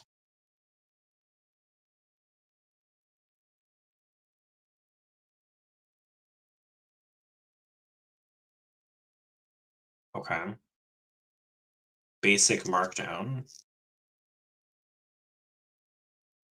That's kind of cool. Make links, code blocks. That's also kind of cool. I like that. Timestamps, mentions. Oh, that's actually super nice. Okay. In the past, the CSS dev team would write our own utility functions that would do similar things. Slash command builders. Yes, but what does this return? Looks like the answer is it won't tell me.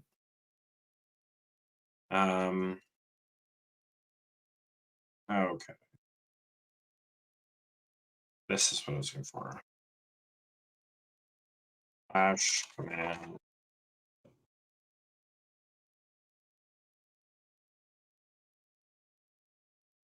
This is what I was looking for. Not TypeScript. Export class.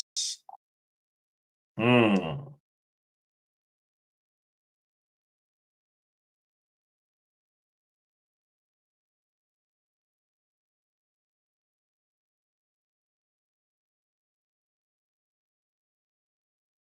So I have no idea. Um, I think if it's just exporting this fancy class, undefined, uh, or is it like add name, add subcommand, add group, to JSON, default permissions, options, name. So that's it. Builders, and then I'm gonna go down, slash commands, set name, set name. That name, okay, it doesn't exist on this page. It must be from something that it extends. I don't know what this mix is. Present in one file. That's this file. Yeah, scroll down. Must be from one of these. Shared name and description. That's exactly what it is. Okay. So I bet if I make it type slash command builder,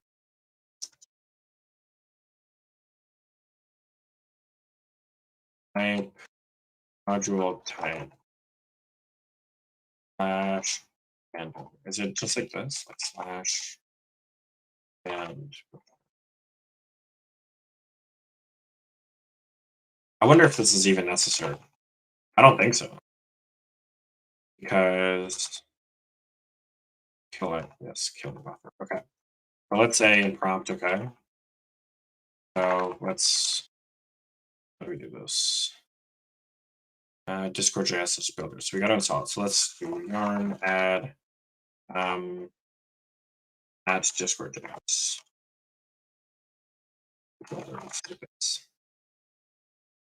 All right, well, it's adding it to yarn. So I think having its own type is not necessary because we can do import list string.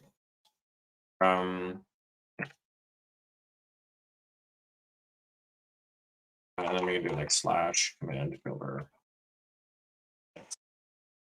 And then we can export something.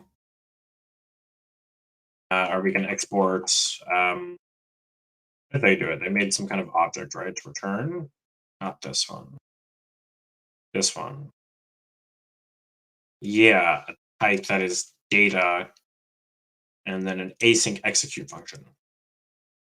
So I guess modules, and maybe that is important actually. You're going to type file. Types. We're gonna have like type module and module type. And let's import.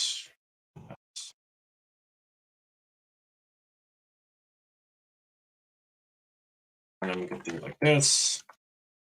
And then we could say data It's a slash command builder. And then we would say the execute. And then this would be, I don't know, async void like this.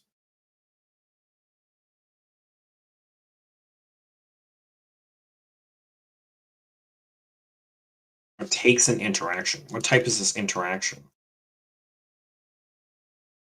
Man, I hate this. The documentation has this disconnect, which is like the code is all written in JavaScript, but the library is written in TypeScript. It's weird that there is bad documentation on the TypeScript aspect. I don't want to go digging through source code. Program in Turing, God. Man, I don't want to do Turing. I haven't done it since high school. Client on. What type can that be? Client is a new client in Discord.js. Ugh, okay. Less fun, but digging will do. Client.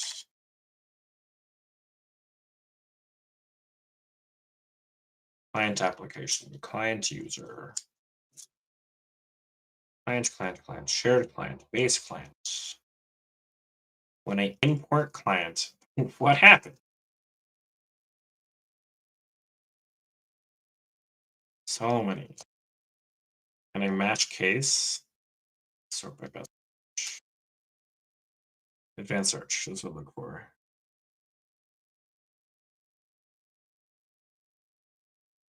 Oh, I just wanna,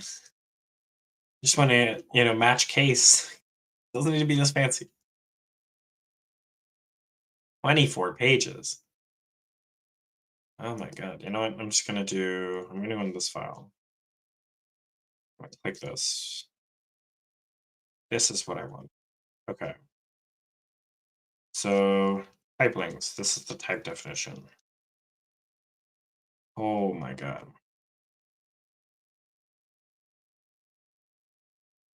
Let's keep our eye on the prize. Our eye on the prize is to know what type interaction.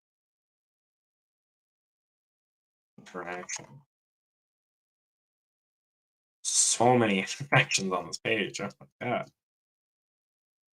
And what does the code look like when it sends an interaction?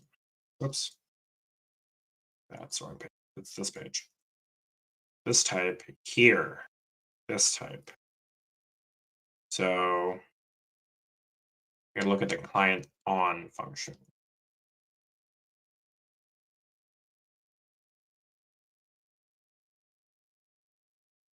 I do match case, and then I want to do something like this.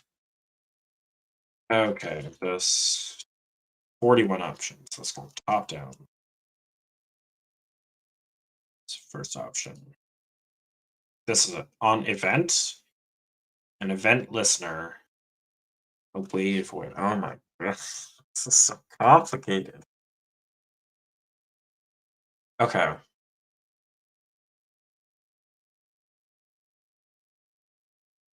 It'll either be collect or dispose. So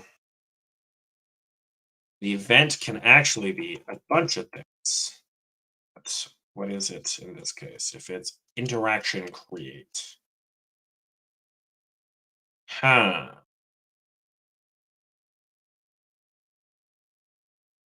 There's 19 matches, so maybe string ready, invalid session resumed, close, which ends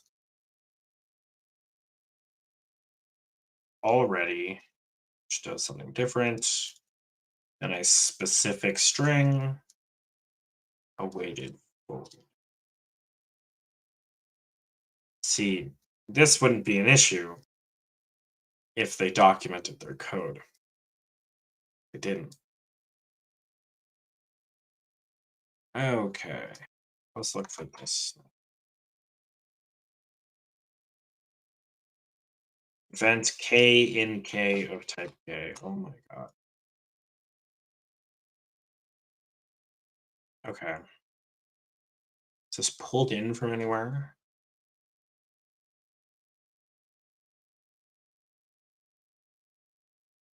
Mm, not that I see.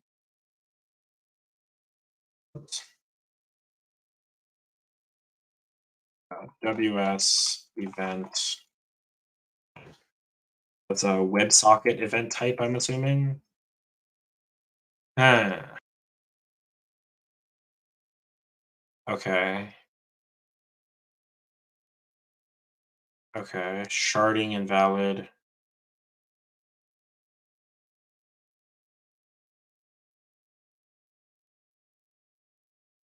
It's not found on this. What? There it is. Okay. It means a string, and it can be any of these, I'm assuming. Which one am I looking for specifically? Interaction create. Okay. I don't think this is it. Let's look for the specific message interaction create. Sometimes that comes up with the result that I want. It did kind of. Deprecated. Use interaction. What?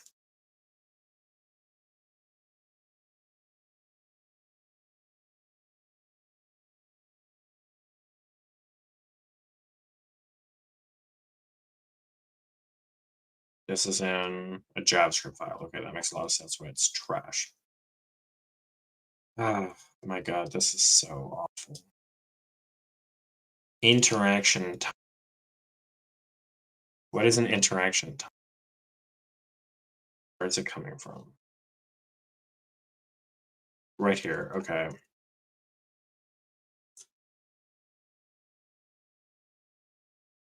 Interaction types is from constants.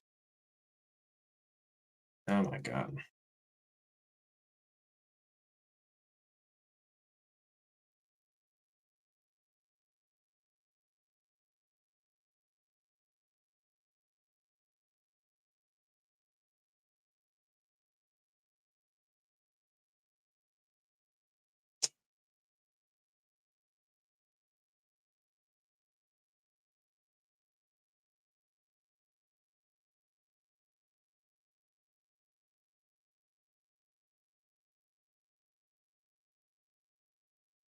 What?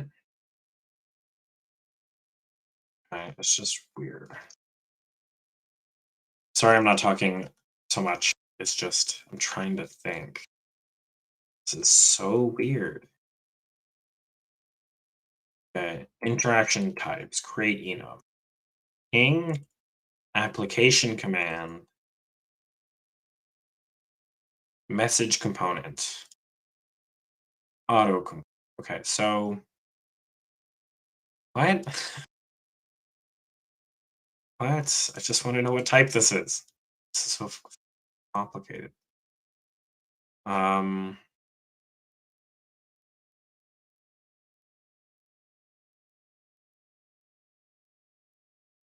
Okay, maybe I can look for something with command name. Maybe if I look for a specific anything and yeah,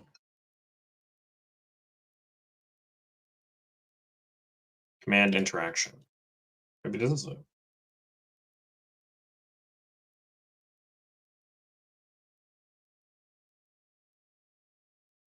Hmm. I bet this is it. But let me just make sure I look for this to see if there's any not exports but extends because it's very OOP. Uh, indicate whether this interaction is okay. I don't see any extends, so it looks like we chillin'. So yeah, I know this is bad. So a function that takes an interaction, which is a command interaction, and then does something. I don't know. We can return any type.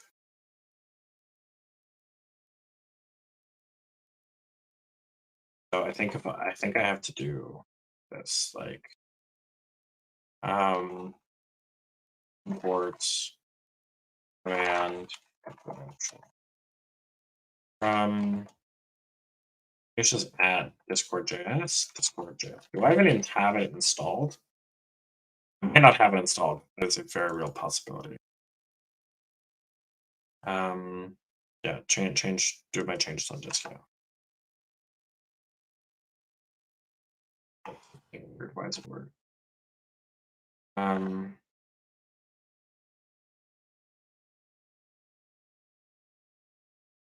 yeah, I for sure don't have it. Okay. Let's do the installs first, because that's what you're supposed to do.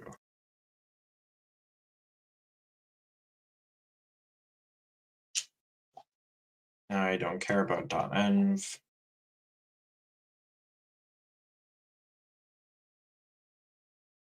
They don't have like a install these commands.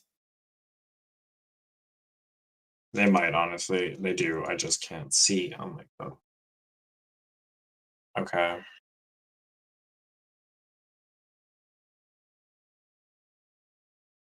It's just that. Okay. Discord. Yes. All right. And then guess that's really it, you know? Okay, so that's added. Let's just make sure. That's all of it. Because I might need to do types too. Discord. Wait, do I already have the types installed? Uh, doesn't look like it. Whoops. This is deprecated.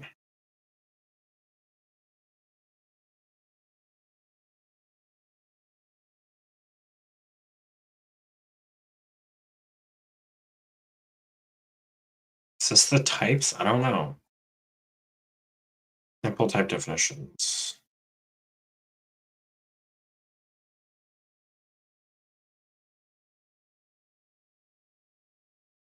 Oh, you can use it with Dino. That's kind of cool.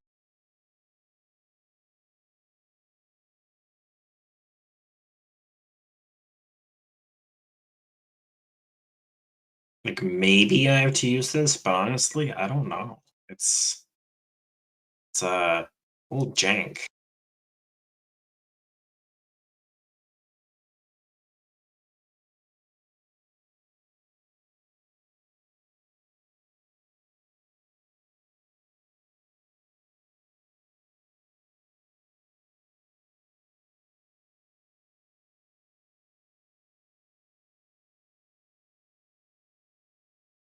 Should I just try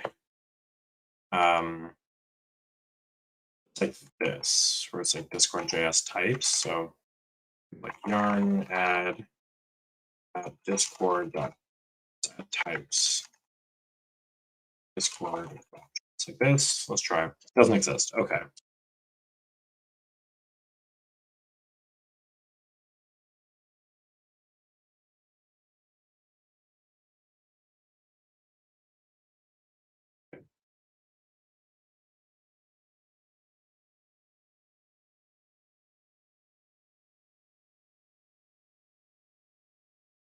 Yeah. Okay. What notation? I know what this is.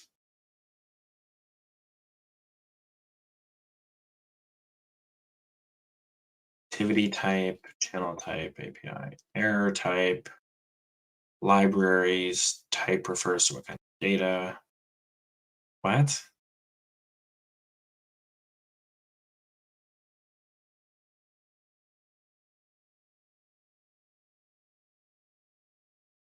Hmm. I just TypeScript. Um, I know we set up TypeScript. Already done this.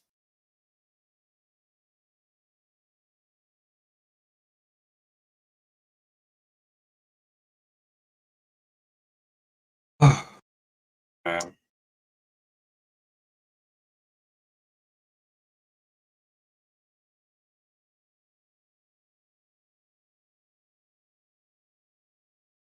Leverage generics to find subclasses, and that's the only match. Okay. Discord, JS TypeScript. Maybe this will shed some more information. Ever looked at this? This guy uses like dependency injection, which we do not need to do because our config handles it itself. I guess kind of technically the config is a dependency injection container, but yeah, I don't care that much. Okay.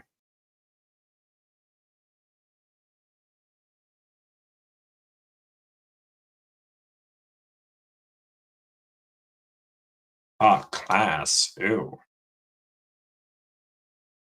Class structure. Gross. Okay. Okay. Seems mm, seems like it doesn't have the information that we need. Business logic, constructor, object. This is for sure not it.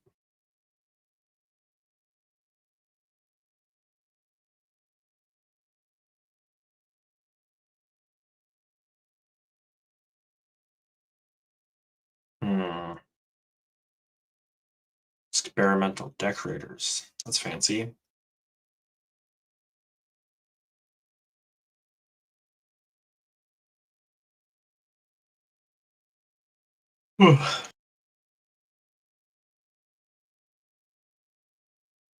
Okay, this is not giving much data. I guess that's like a blog series of okay, this is the Discord TypeScript stuff. That's not like has 75 stars, which is fine. It's just the whole reason they're using Discord JS is because it is widely used.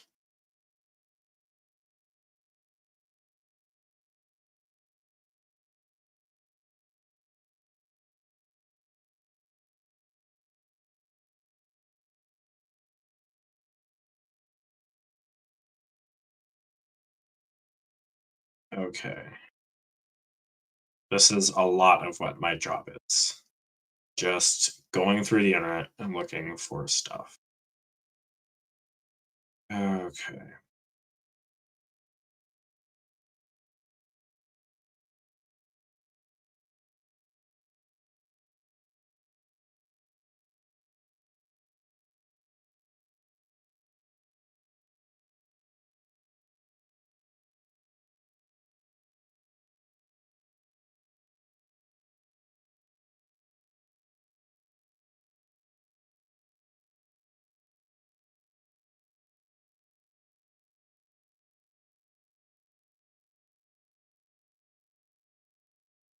Hmm. Okay, she's doing kind of what we're doing. I think this is a she. I was not really paying attention. Gateways on ready, just pass in a function. How to connect to a database. I don't care much about that. I thought this was in TypeScript. I haven't seen many types or anything. Um, hmm.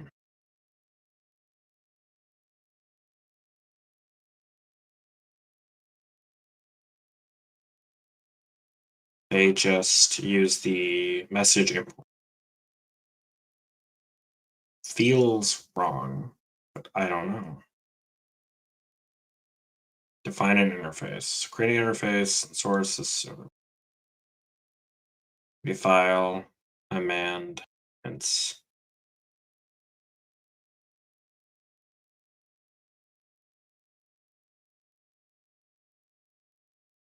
name, description, and run.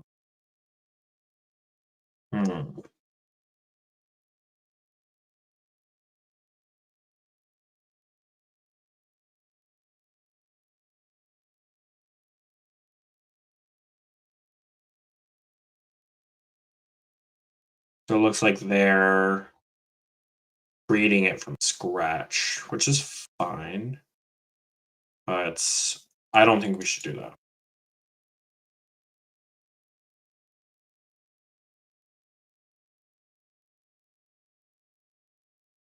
That looks like exactly what it is. You're defining their own slash command type, and then you have this giant thing that looks like this.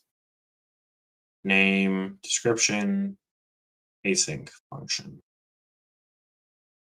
What type will the async function be? Scroll up and see how they did it.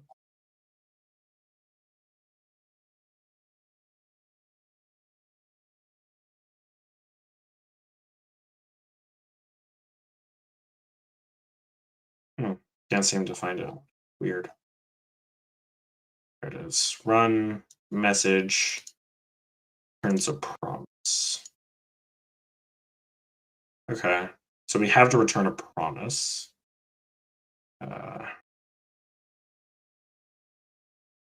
Yes. That's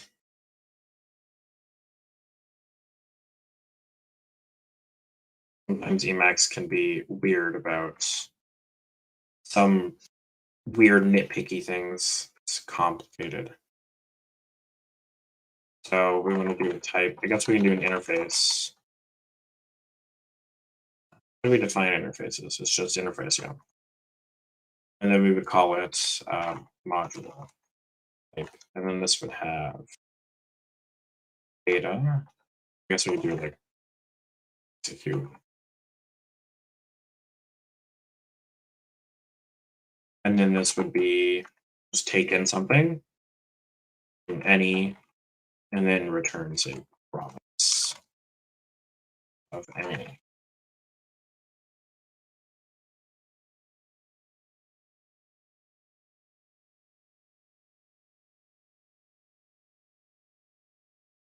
It's a name. I didn't know I had to pass in names for interfaces. Says that we do.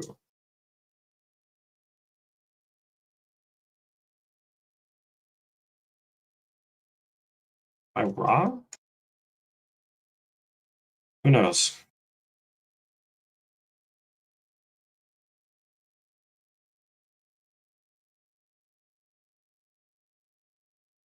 Arm of variables, message event,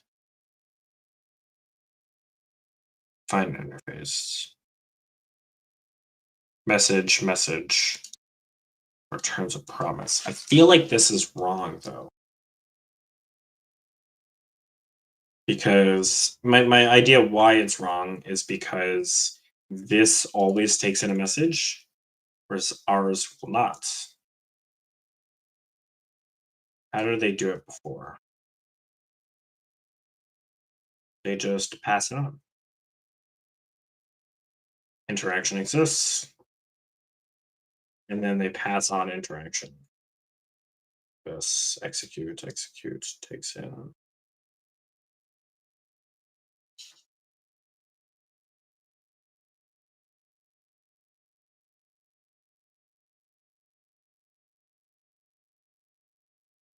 Hmm.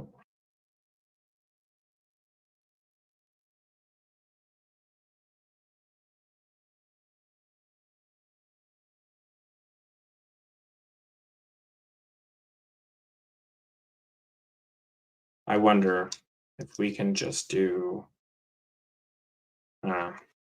takes any type and returns any type. I guess we could do unknown, but I don't think that's not better. Hmm.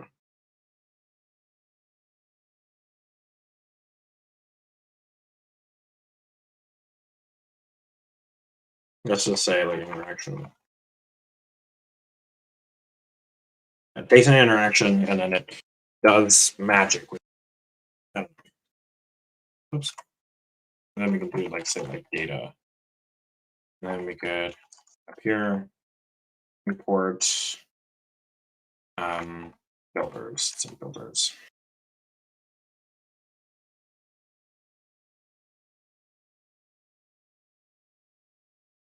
And then we can say like slash builder.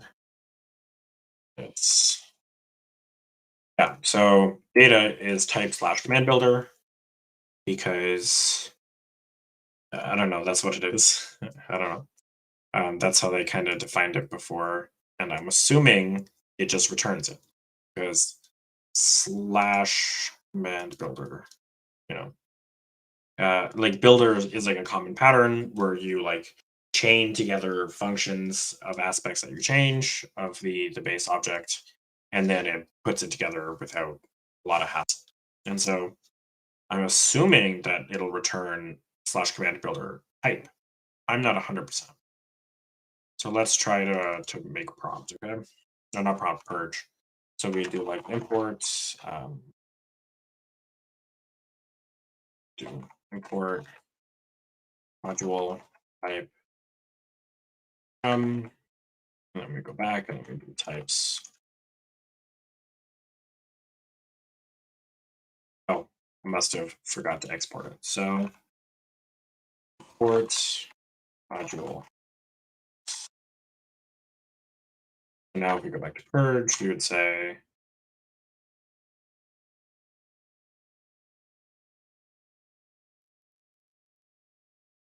let's do like export default. So normally I try to avoid export defaults. Aman, he is the other head of technology. He told me that it was an anti-pattern, and so we'd looked into it together. And it is an anti-pattern, but I feel like it's an anti-pattern that holds very little weight. So, for example, um, instead of like major anti-patterns which cause greater issues, this one has a solution, which is linters and all that stuff. Um, Obviously, it's not perfect, but it's all right. And the biggest issue with export default is you're not always 100% certain what you're going to get back. So that's fine. Now let's go here, paste, and then let's do like slash command builder, and then let's do like set name. That doesn't work. I guess we look here. It's just this. That's name. Why is this not working? Type is not callable. Did you mean new? Um, yes, I did. And then I would say hello. And then can we as module type? So,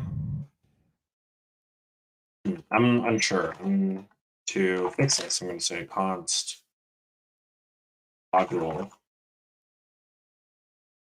or we can say like purge module. Like this. We can say dual type like this, and then we can just put this here.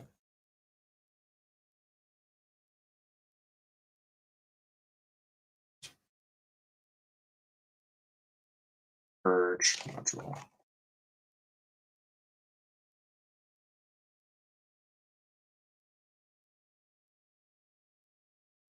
Hmm. Oh, we forgot to execute. Sync this, and then we're just gonna hello. That doesn't do anything. We can say like import logger. And then I'm gonna go out, and I'm gonna say like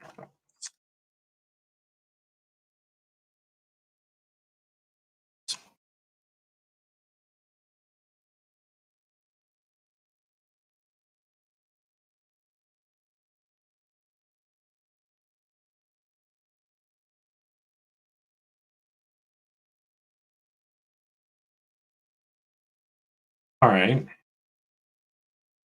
Um, hmm.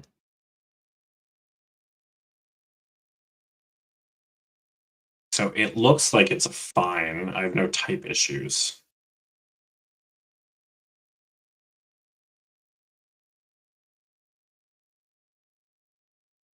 which is perfect. If we have no type issues, I don't see any issues doing anything. You know? Oops. Set description. Print hello.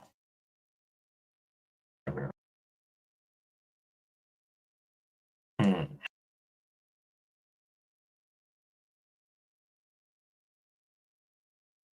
I will be right back. I have to get more water.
All right.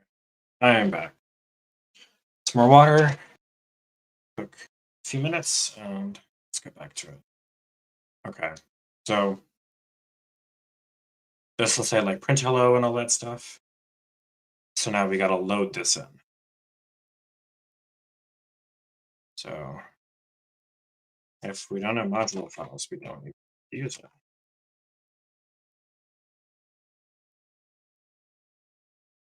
This will just ensure that um, the features need to have the exact same name as modules.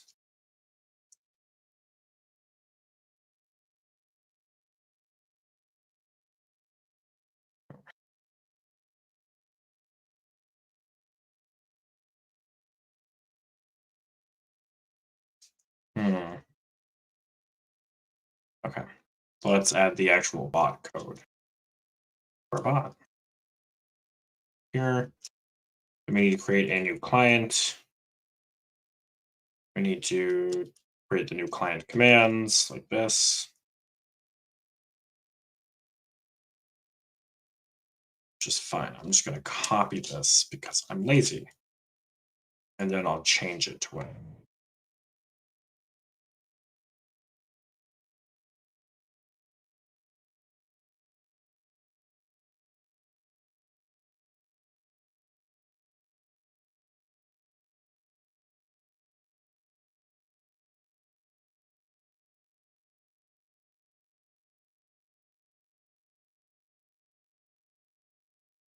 they're using client collection events. Is that the right way of doing it? I don't know. Documentation can be out of date, so let me make sure. And this would be out of date too. Last updated. That is like a week ago.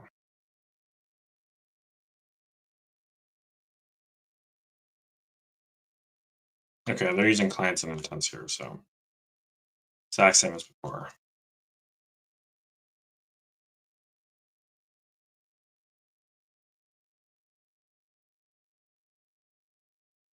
Okay. I can there it is. Okay. So I did a half screen thing. Oops.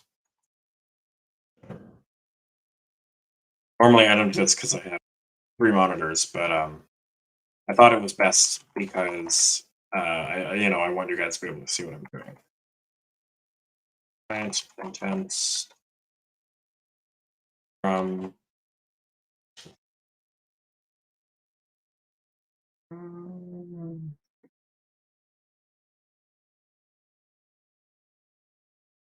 okay.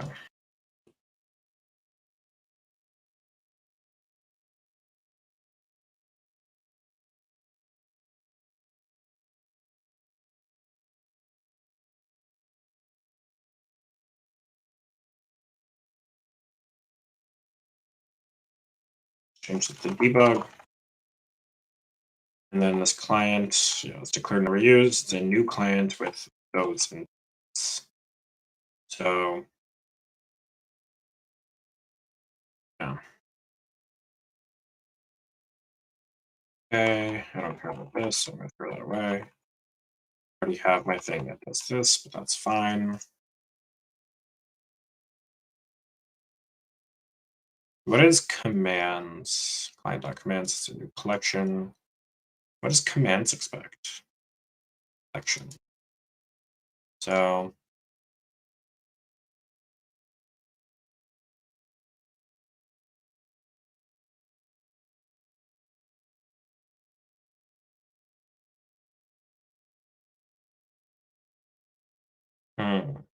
type collection.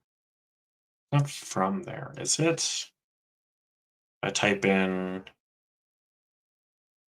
oh,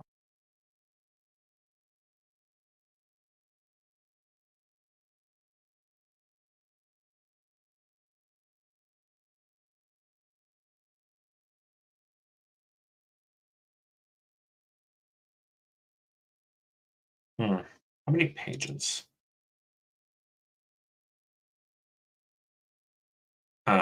This is collection is new collection. And I click on this collection because sometimes GitHub has that, but it does not there. Collection.js interfaces. Still.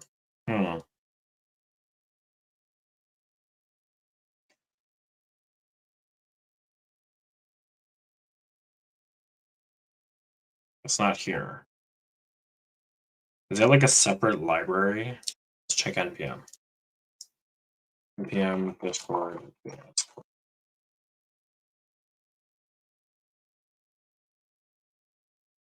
looks like, yeah, it actually is. A powerful utility data structure.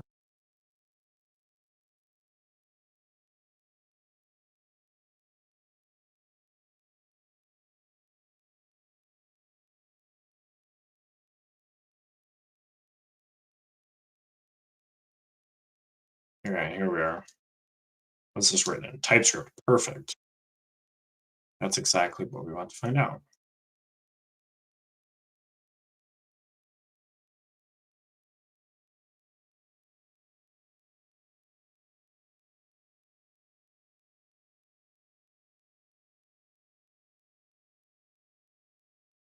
It's like collection type is its own type. Looks fairly similar to like the Java collection type, with like find and like parameter, all that stuff. Ugh, okay. Yeah, it's defined there.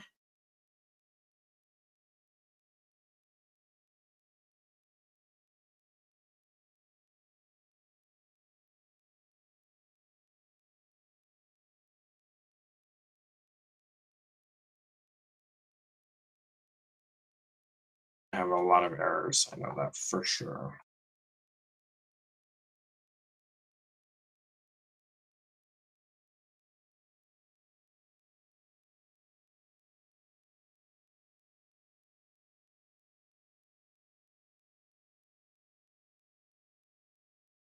Client has no.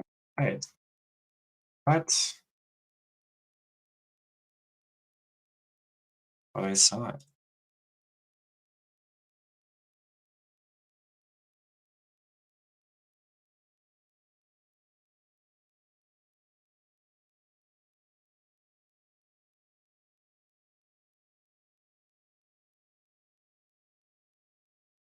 Okay. Okay. This seems to be fine, but I have no real idea. Client type. So Boolean, client options. Client has no command. Is it control something? Fundamental errors.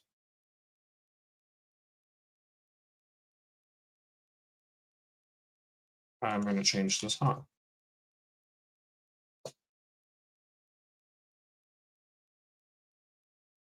Huh. Client type has nothing called commands, no property called commands. Now, where's the client type defined? I swear I've already looked at this, but I don't remember.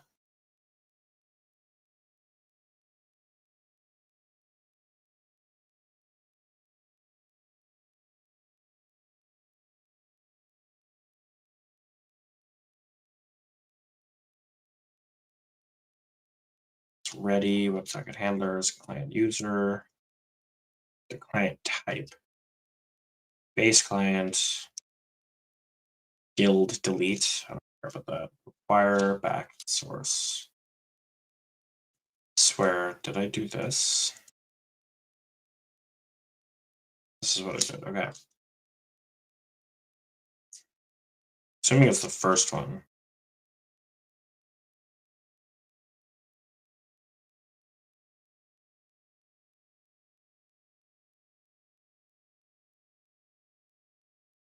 Oh, base client. Okay, looks like there's no auto-completion about that. Let's look at base client. What types? Options, REST manager. I don't see anything about commands, which means this won't compile. God damn it.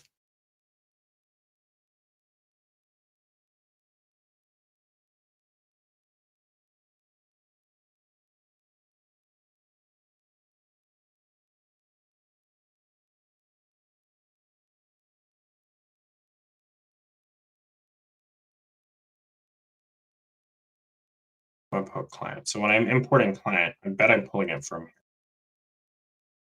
Let's go out a little bit to make sure. Index.js. Okay. Client. Client is right here. So when I'm pulling client, I'm pulling it from there.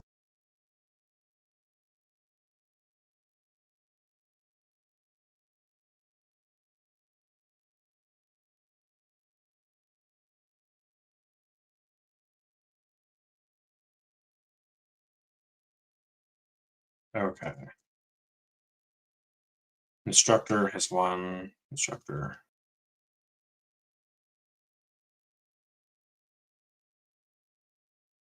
Finalizers, actions, voice, shard, users, guilds, channels, prisons, application,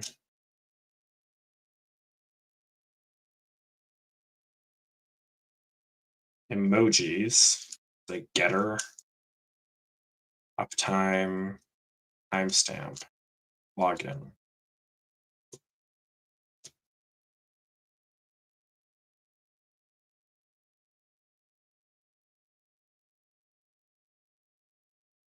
I'm just going to search.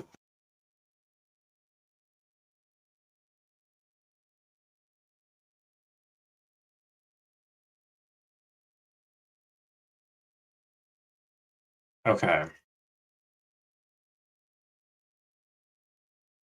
Yeah, the WinHack spot, the one that Dennis made. I already looked at it. Um, it didn't seem to have a ton of things to it. This is Dennis.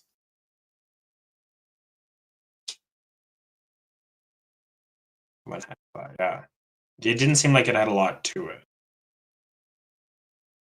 Yeah, like it seems fine. Um, I mean, other than the fact that it's done in JavaScript, which is not actually an issue. It's just, specifically talking about whether I can use it. And it looks like I can't use it. Like it has these. Maybe I'm just completely wrong and I don't understand how this whole thing works. Commando? What is Discord.js command? Let's look at it.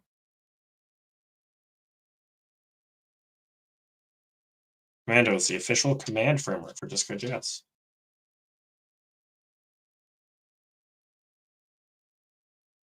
Okay.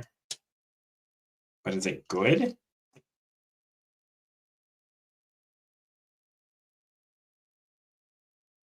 When was the last? Published 8 months ago. It's not, it couldn't be that long, you know? The question is it good? It seems like Discord.js is so much more fragmented. I mean, it's complete. I mean, quote unquote.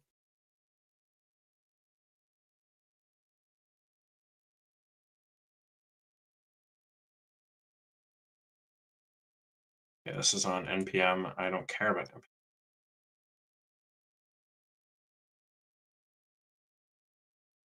npm. My biggest issue with this is that it very clearly looks like it takes um, like object structure, and I don't like the object structure.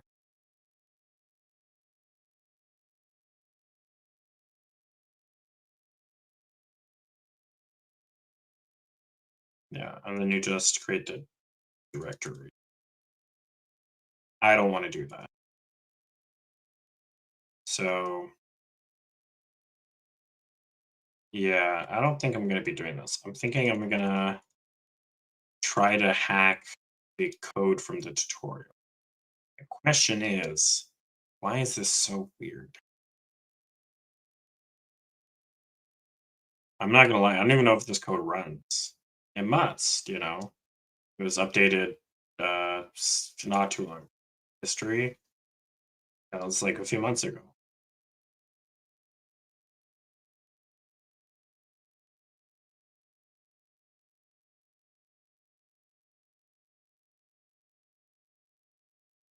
This is too small. This is the one that I'm looking for. So on the ready event, it runs this, which is fine. Interaction create event. But commands isn't a thing. Let's look at this. Handling commands. So reading the command file. So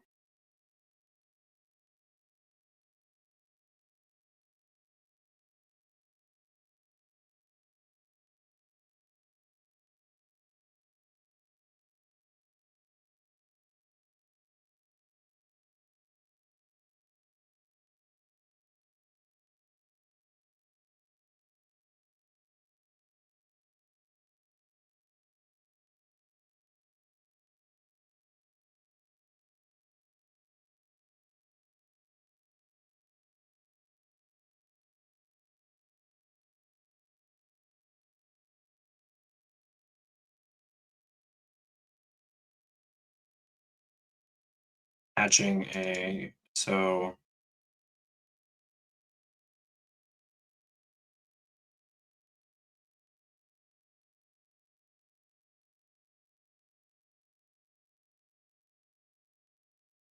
So they're just straight up just making a new command using a collection. Okay, I understand that.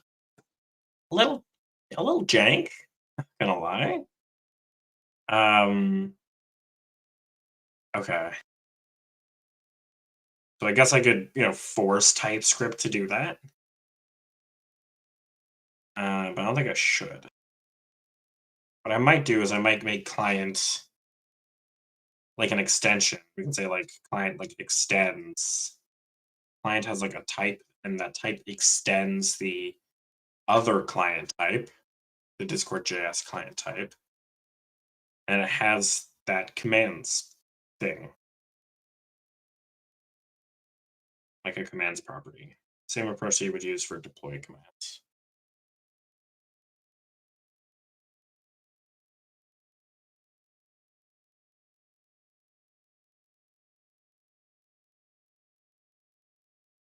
Okay, I'm gonna close that. So now that I have a semi-clearer picture, I think using the type, creating a type might be the way to go.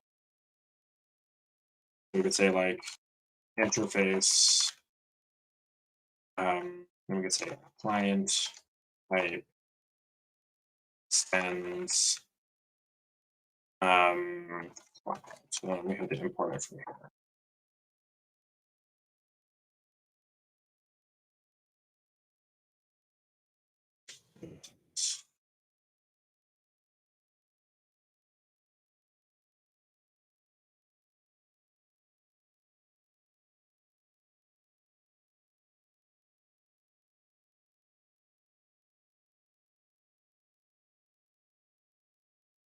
And then here we would define commands as a collection.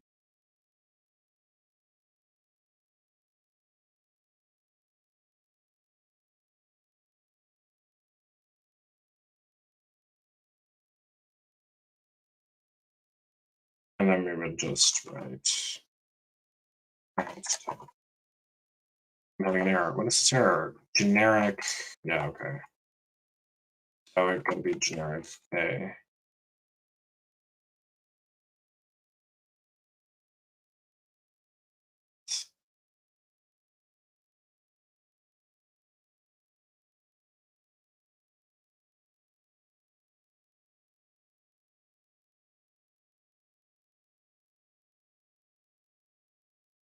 What if I do T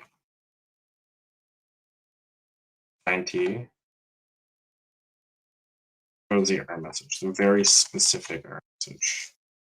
Let's full screen this real quick. That was not what I meant to do. Okay, whatever. Yeah.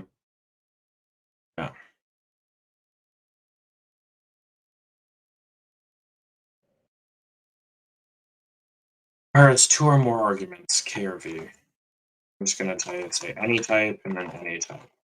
I don't. Okay, so now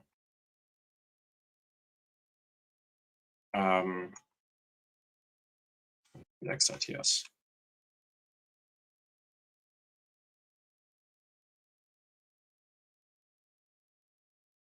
Port and type. And let's say like from types.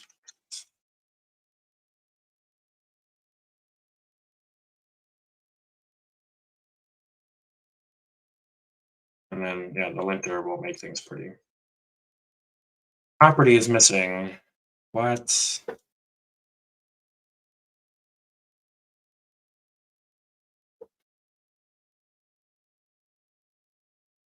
Oh.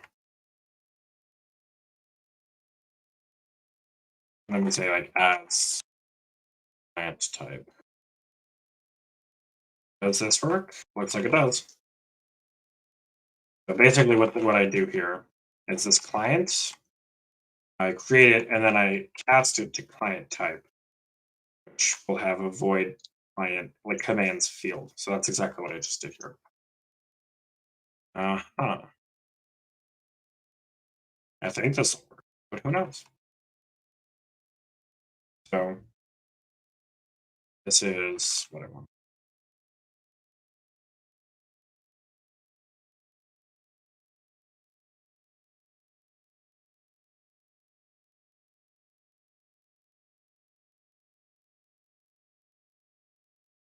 Guess we should do modules instead of command because it won't always be a command.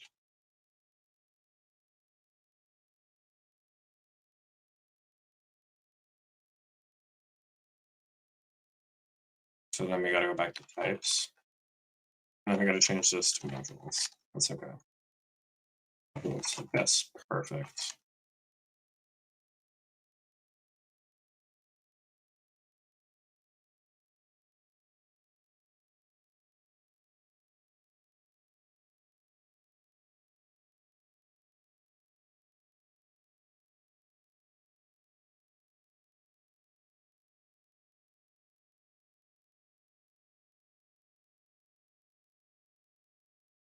This. Then, oh, how did they put it in the code? It goes after the initialization. Okay. Let me just real quick. So, okay, so after that, I can do, then I'll do logger, and then I'm gonna say,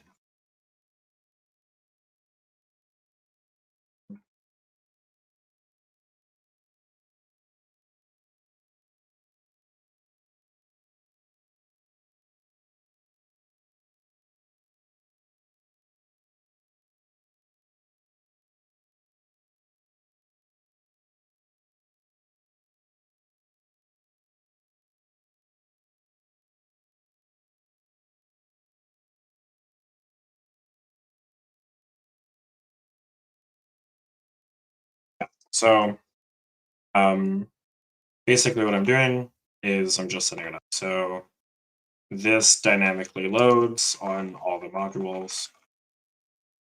Um, Eventually, I'm going to set up like its own system so that if we ever hook up the Rails website to this using some like pub subsystem like RabbitMQ or whatever, we will set up a a way to load in those modules, just exactly the same with this. You know?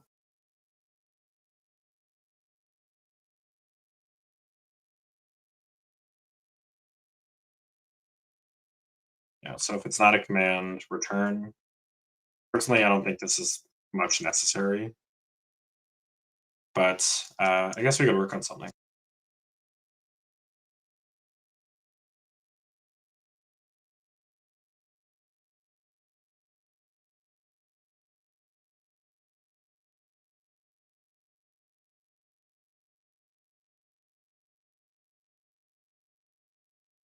Hmm.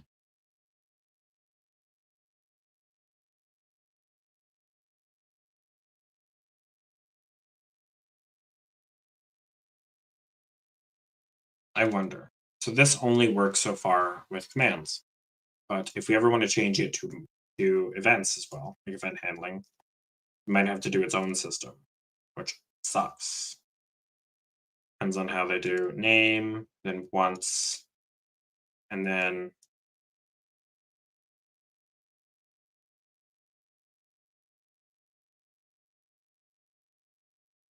and reading event files. Exactly the same as before. They have events, and we have. Uh, so we could possibly create its own files. So right now we have the event type or module type, sorry. The module type as having the data and the execution.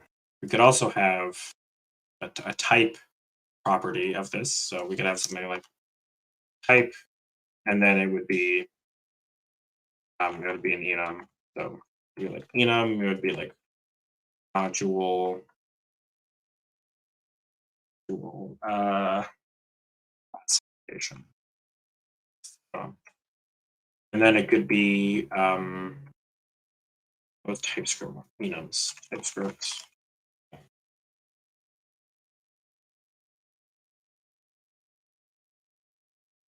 Enums and TypeScript. We just declare it like this. Okay.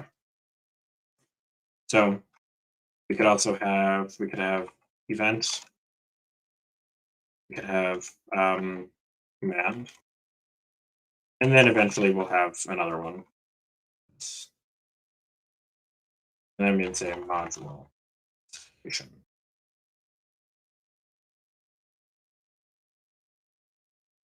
Hmm.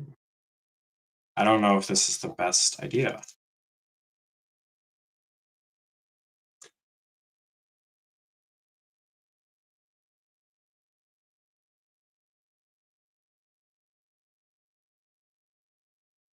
I'm unsure if this is the best idea.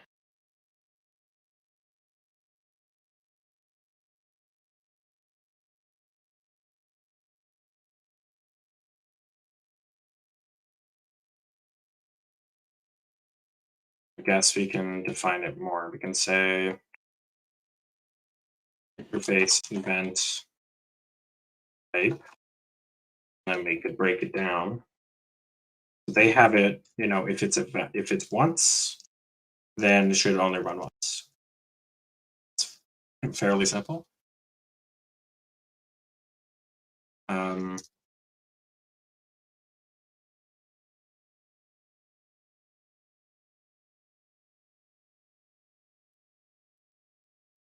Client class extends the event emitter. Therefore, client object exposes on and once methods that you can use to register event listeners. These methods take 2 arguments, an event name and a callback function. Okay.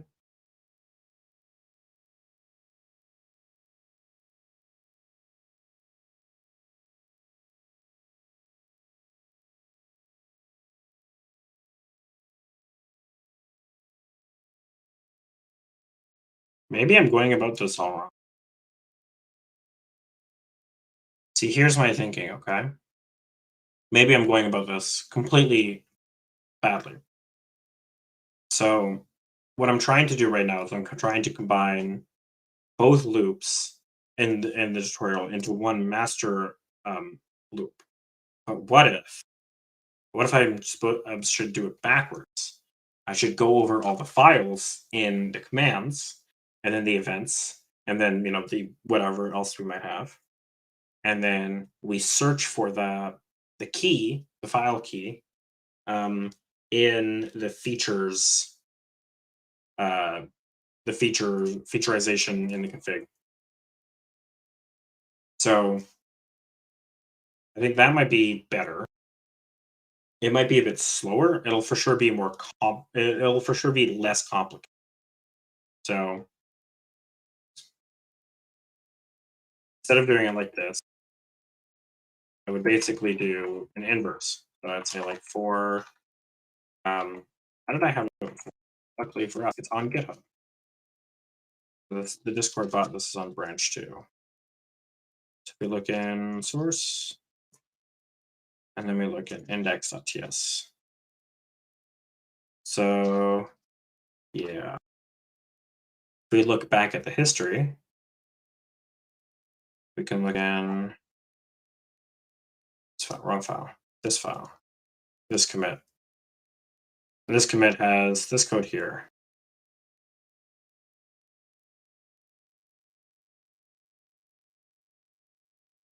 All right.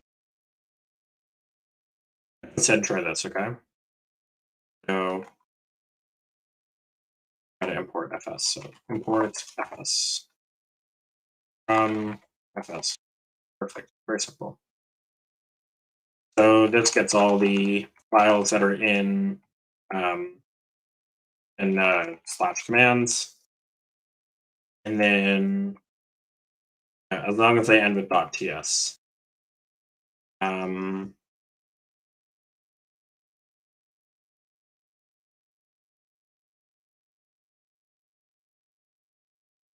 we can also do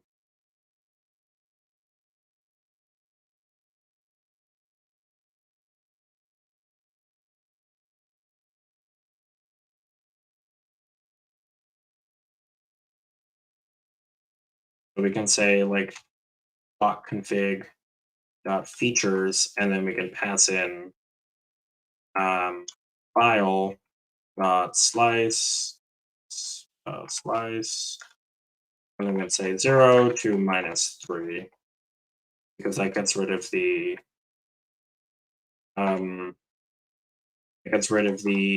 extension. And then we do add any because it's a little jank otherwise. So let me just comment out all the stuff that we don't care about for now. Whoops.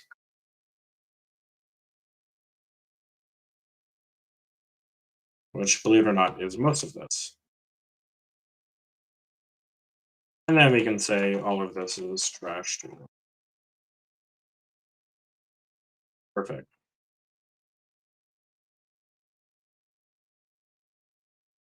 So auger.info. And then we can say,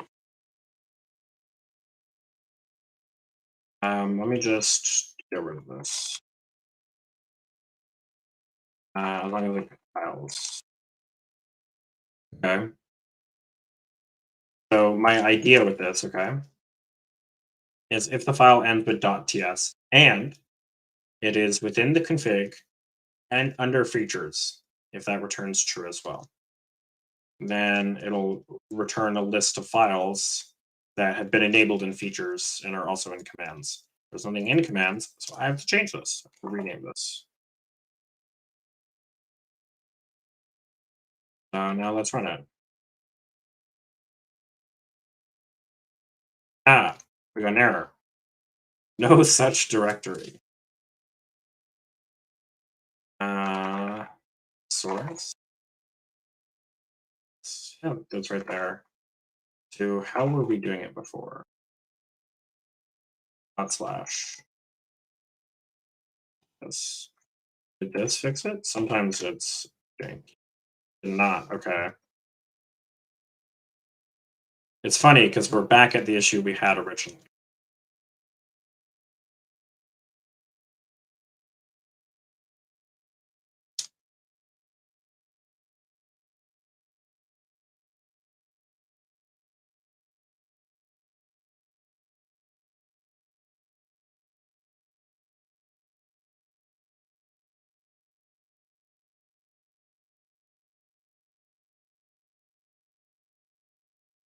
I wonder if that fixes it.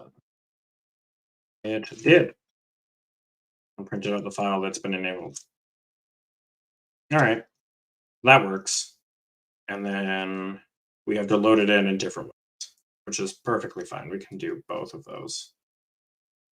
So this way we have a commands and then we have an events directory. And then both of those would get automatically loaded in based on featurization. I got a comment. Return a list, a string array file names where the file name ends in .ts and it is enabled in featurization. All right. Let me just comment this off a little bit. Twice, get rid of extension. All right.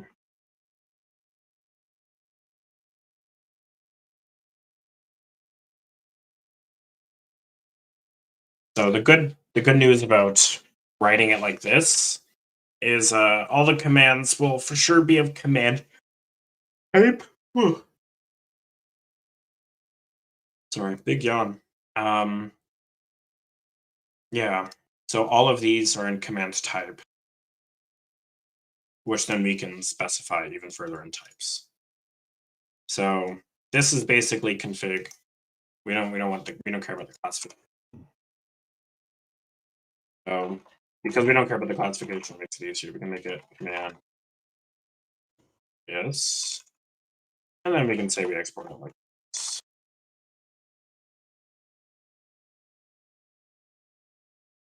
I think we only used it in search. This would be command. All right. So then we have it in the exact same format as this, not this, this, which is perfectly fine. So we can have, let's look at the event handler code. What if we have it the other way? The event handler code only has events. It looks like. No, that's exactly it. Only events. That's okay. Let me just, if it finds one, then all right. I mean, that's fairly standard. It's just like dispatch code. Um, yeah. So let's go back here. Let's continue setting this up. So we have a collection of modules. I don't even think we need that. Maybe we don't need it, but it might be nice to have.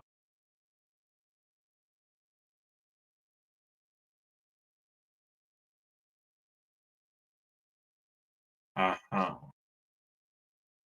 So this imports it like this, dynamic import.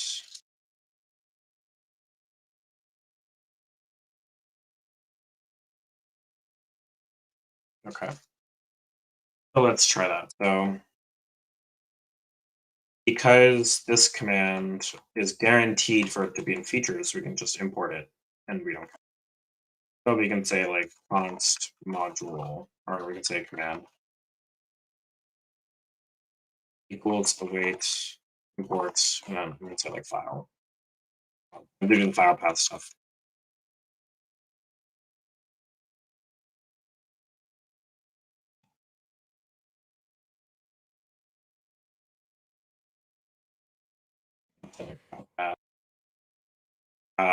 But we have to do the slice thing. 0, comma 3. And then we would say like client dot modules. What do I call it? It's very common. Modules. That's set. And how did do it before? Just module data name and then module like this.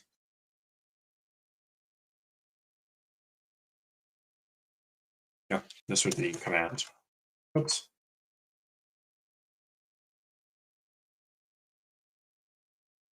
Yes. Okay. So okay, so this loads in all of the um all of the commands. Is that it? Maybe an interaction create. If it is a command, it's not a command, then return. Hmm. So I think I still need one dispatcher. I'm not certain. But they do a dispatcher. If an event has once, oh, you don't even need a dispatcher for the events because it automatically adds them. That makes a lot of sense.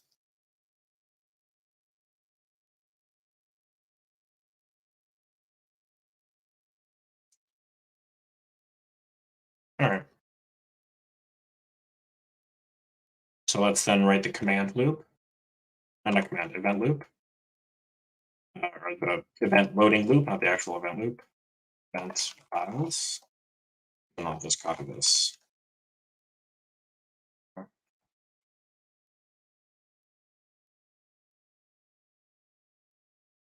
Okay.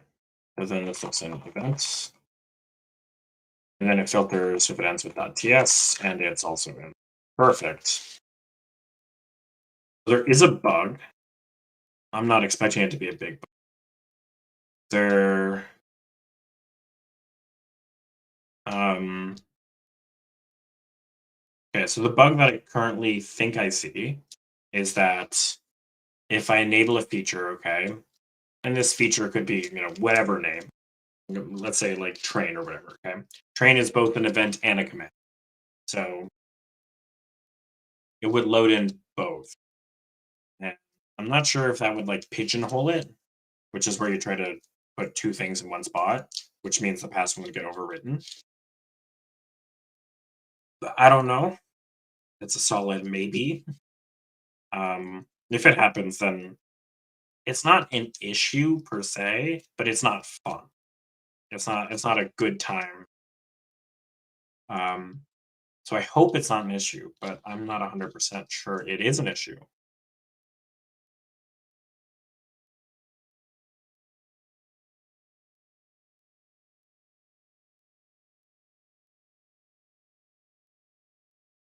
Okay, so technically, I think it would be an issue, but I don't think we have much to worry about because it wouldn't overwrite in the commands because we're not using commands like that. This already just sets up the dispatch loop for us. Let's just do a little bit of this. And then, yeah. Aha. So an event file is like that file. So I don't want to do that. I want to do it with the file path.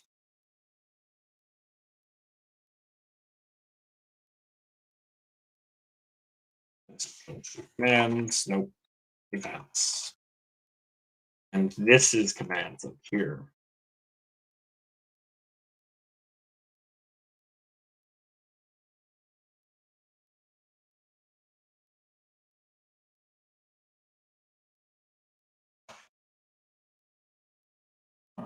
And then we would say event. What did I do before? Yeah, it's just like this const event. And then we would say await.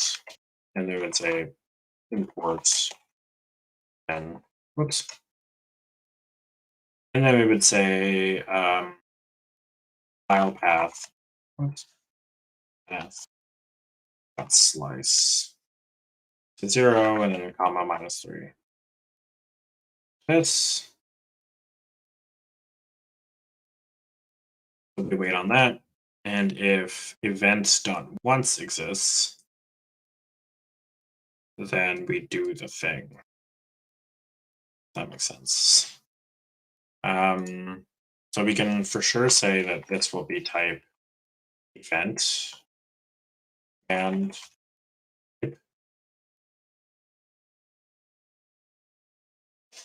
because import isn't guaranteed to return that, but it's a default return. So I guess we could just wrap this, or we can just do it as command type.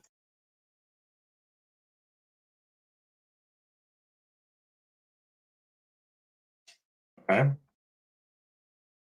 And then we do the same like module type or event type, whatever it's called.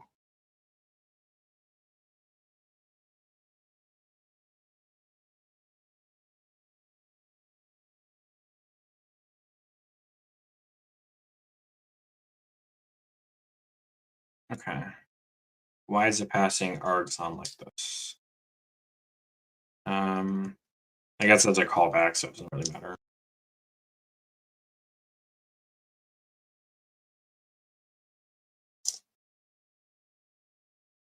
Okay, so now let's go to types. And then let's create this.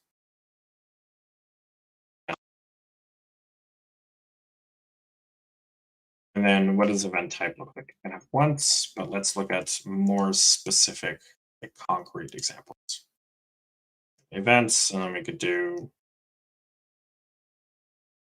ready, name, once, and then execution. Okay, so we can have, are they building? Or they're just passing it in like this.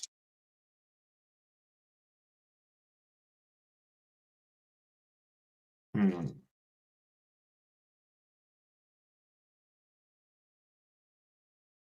If we say name, string, and then we'll have once, this will be a boolean, and then we'll have execute, which will be a function. Let's change the song. Okay. So then we'll take in clients, which will have client type. Does it have to be client? What can interaction pass? Because it takes a callback, right? Once takes an event and a callback. Let's look at the code.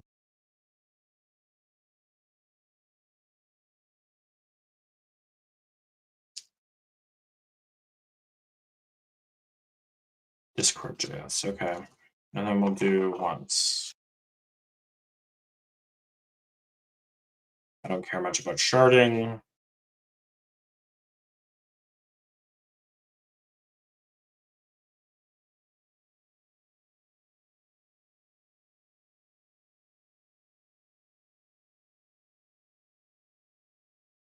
Okay.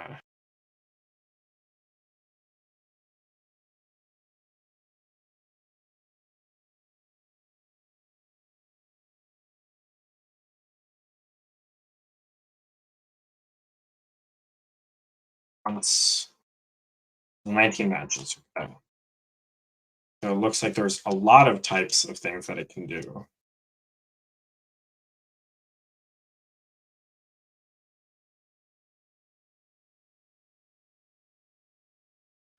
How do I do this? And TypeScript. TypeScript, arg, unpacking.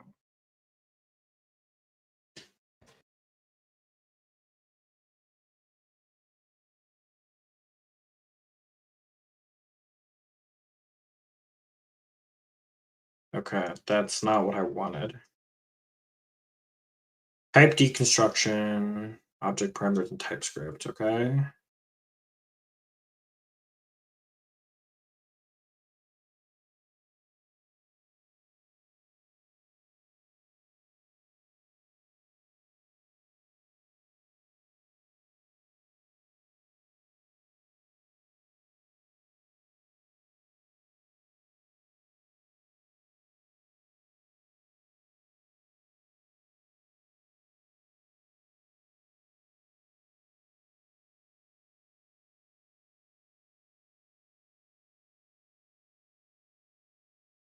Okay. Unsure. I guess if I want it to be any type, I can just be like, uh,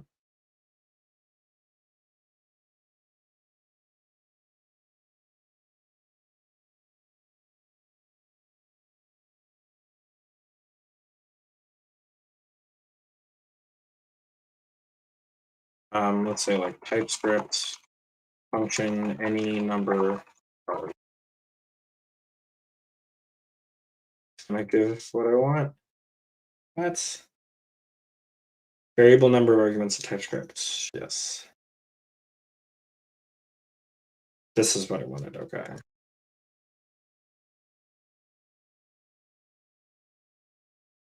Okay. Oops. And then I can do like this. And this will return something. I'm unsure of what it'll return. I guess I could say technically any.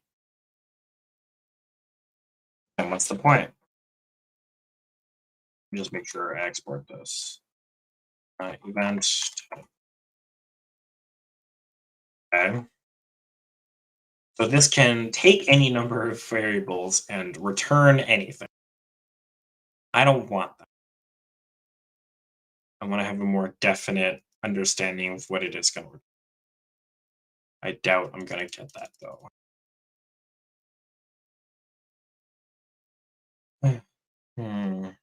Index returns. Ever.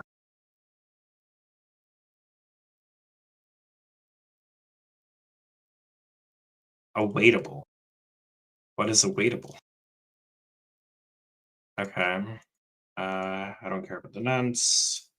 Seems like they all return awaitable, except for this one, which returned void. Awaitable.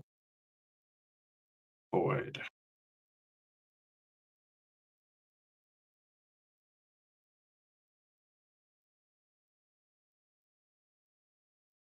That's the nonce. Okay. So the general consensus seems it either returns await.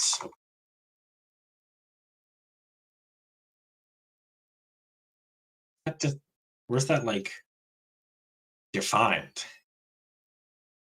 Let's see. Await.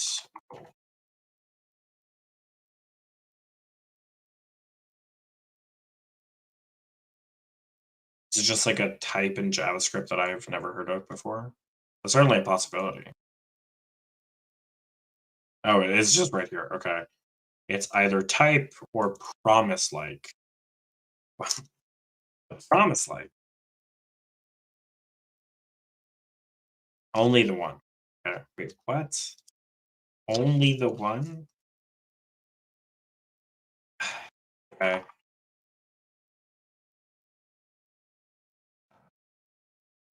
It's a thing that I don't know about. Oh, it is. Okay. Promise like. Catches a callback for the resolution or rejection of a promise. Okay. So instead of this, we can say awaitable, void, or, and then we can pull in awaitable from this. Okay. So the event type is always awaitable. I guess it isn't always. We should double check though. On this.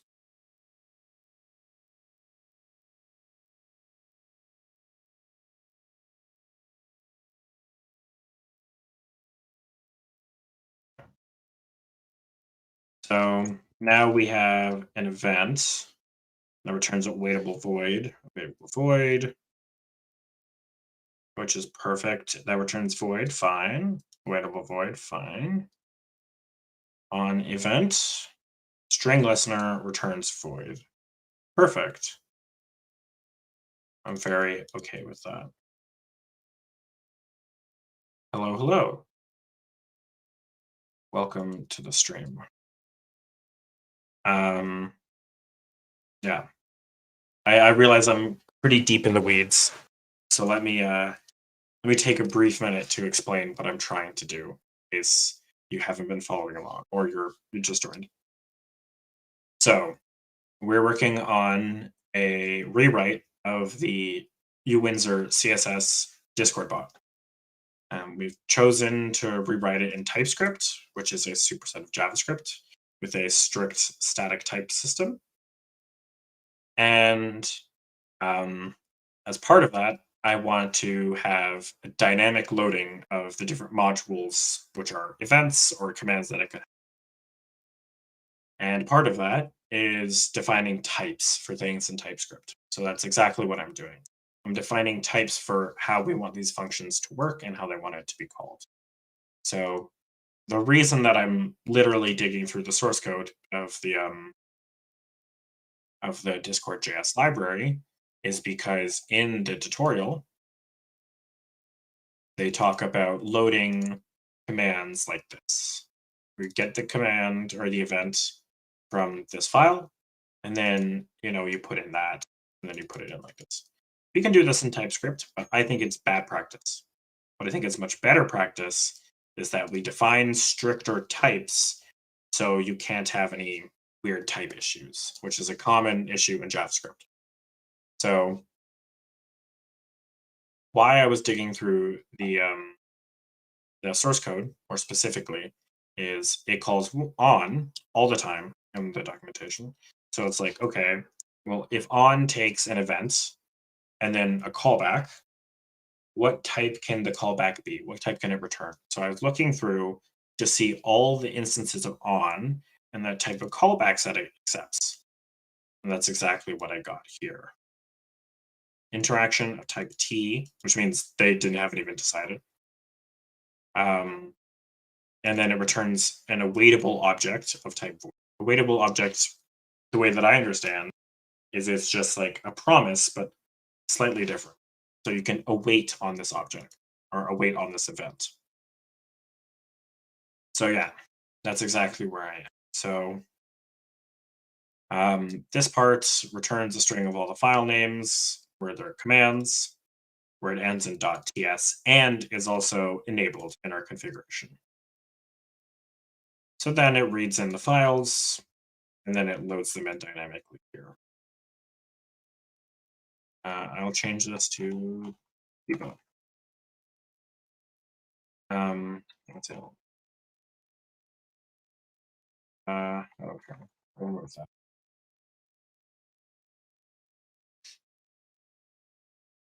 Yeah, we can say like debug. So, okay, so like info or logger.debug. Or it has this nice thing with children, I'm pretty sure, like with like logging children. Let me see how I do that. Right here, logger.child. Then it has the property. So logger.child. And then it just prints out when you type in info. Ah, uh, yeah, so that's a fine question. The question is, in case people haven't seen it, do you think creating a Discord bot is something worthy enough for a portfolio and resume? So at the end of the day, all this stuff just depends, you know? It depends, like, do you think it's good enough to go on your portfolio and resume? Some people do. You know, what does the bot do? How big is it? What are you applying to? You know? So, like, there's a lot of things. Personally, I put the CSS bot on my portfolio, mainly because there's a lot to it and some advanced features. And I think that's important. And I think having a good architecture for the software, which is something that I came up with for the bot, is something that's really important. So I think it puts my best foot forward, but you don't have to do it like that. Some people don't put it on. It depends completely on what the bot is in general.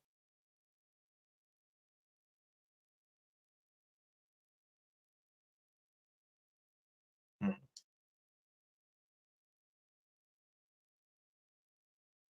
How does Kino do this? Pino usage, documentation, API. I want to look at child loggers. That's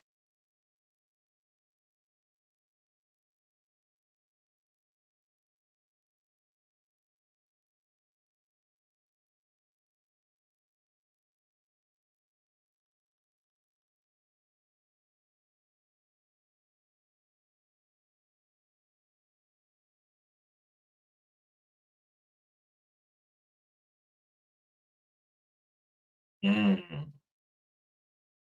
How does this work? Notice there's two keys named A for output.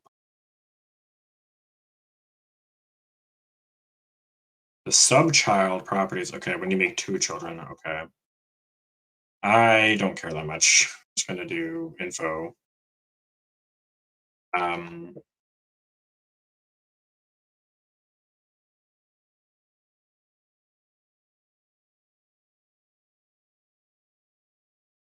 does this work? So this we're just passing an object. I guess we can say like adding commands. Let's save this somewhere. We can say like log child.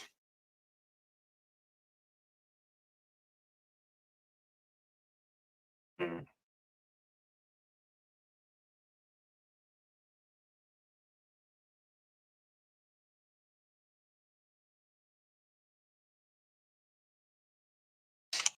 And then we can do log child debug this. And then we can say edit uh, edit. I don't like this. I feel like it would look weird. Um,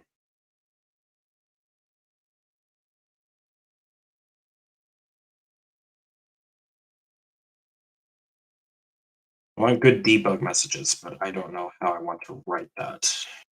So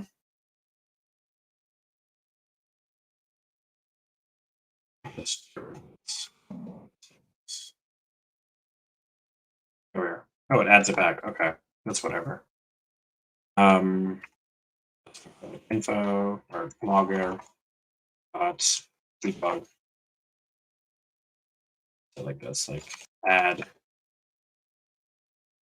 add command or load command file. And we can do it's like this, and then we can say file.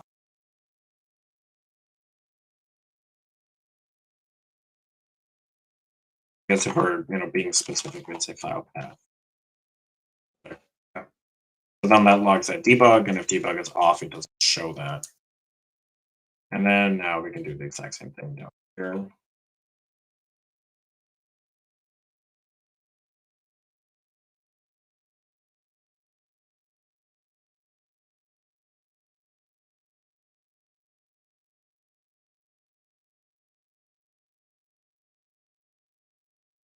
Okay.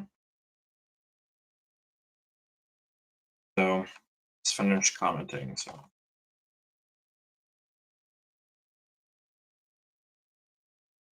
create client as client, okay, and then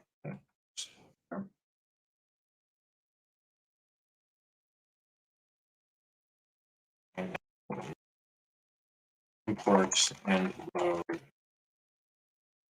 modules. I guess we can say like events.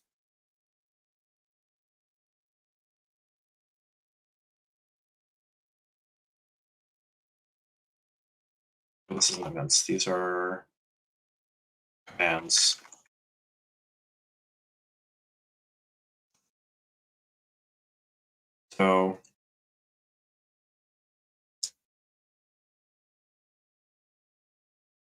So here,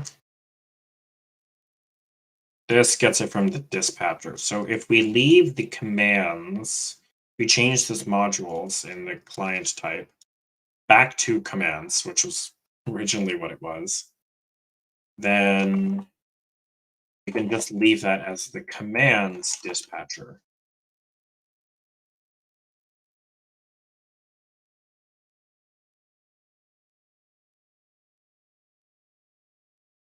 Because we won't be adding to that dispatcher ever, except for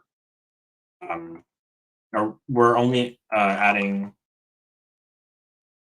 when we're loading in the commands, and we're only calling in the command dispatcher, so it doesn't even matter because the rest of the events are handled already.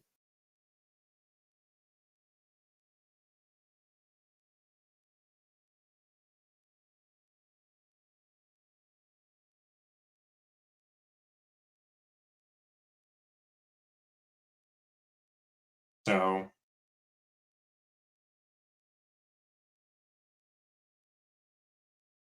let me just make sure I understand. So we load in the config here, then we initialize the client, then we initialize the command array or list or whatever you want to call it, map. And then here we get into command files. Here we dynamically load. Actual dynamic imports. And then we say like load into command.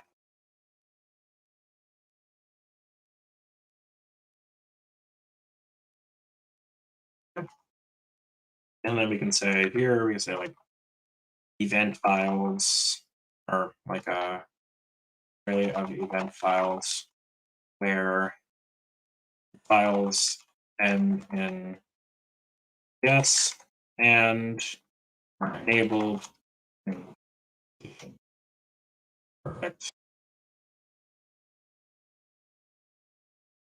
I'm going to say like event loader. That's exactly what it does. This loads in all the events.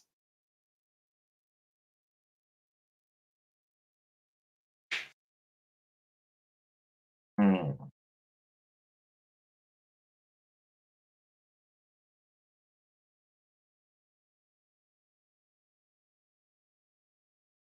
So I need the client ready part where it's like we're done, we're gonna launch up, and exactly what that is because yeah. And then now we can have um the event dispatch loop. Now, not 100% sure this will work. I think I do. I think it will. I'm not 100%.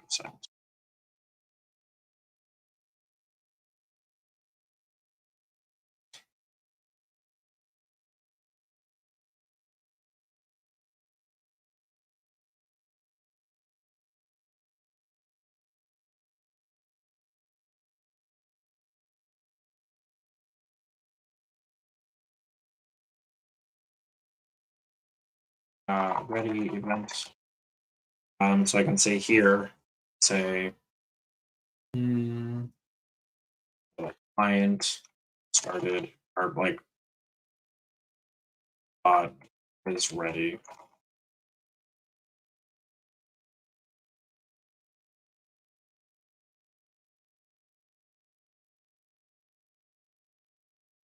Okay, so this ensures that it is a command that is getting run and not some other type of interaction.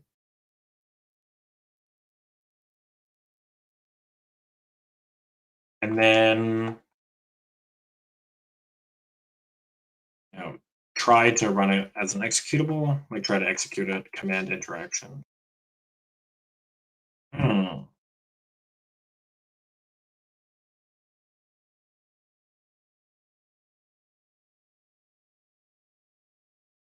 So now that I know it's command interaction type, I can change that here.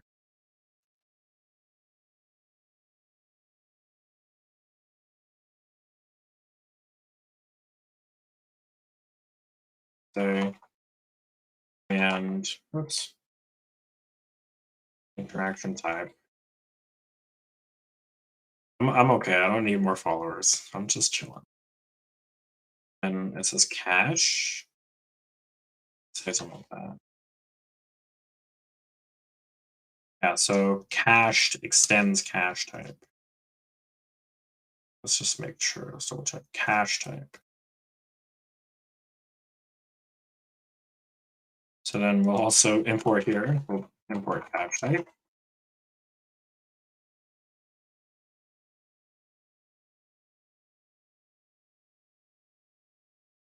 Oh, that's a fat import right there. So we'll return a promise of some sort. I'm fairly certain. But let's triple check on well.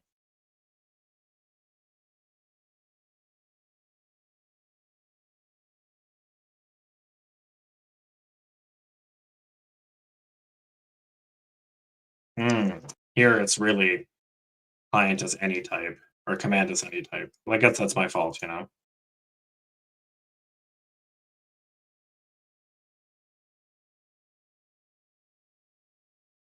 We can define it as a collection that takes a command type and a string as a key. So there's a string, and then it'll be command above. And I won't change anything because these are both, command types and all that stuff. So we go back here, command is guaranteed to be command type, and this is guaranteed to be execute.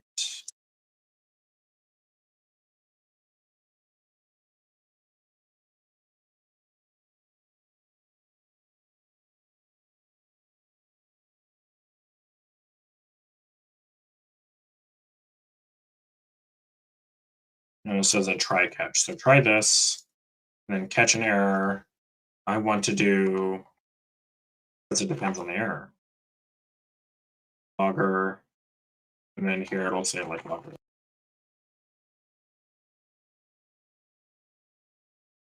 We're done kind of errors like this. Interaction reply, there's an error while executing this. So returns what is this reply type? Base command interaction, cache type dot reply. Neither be returns a promise that is void. It's fine because that's what this returns. Returns promise any waitable void. Yeah. Okay, that's perfect. And interaction returns promise any. Seems fine to me. And this is the dispatcher. I don't think I need to Yeah, if this is all the code, then all I need is the login code. And then the dispatcher, okay.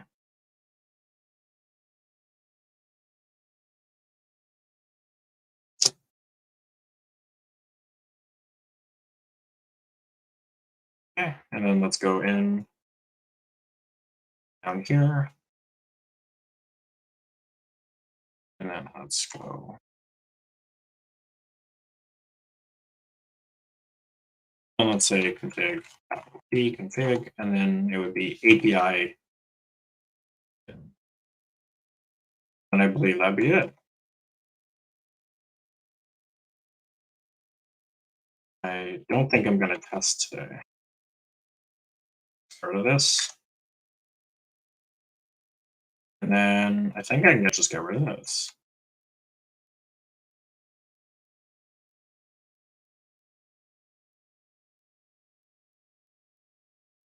So let me just double check everything. So we load in the config, okay? And we debug the config. And then we set up the clients and commands to make a new collection.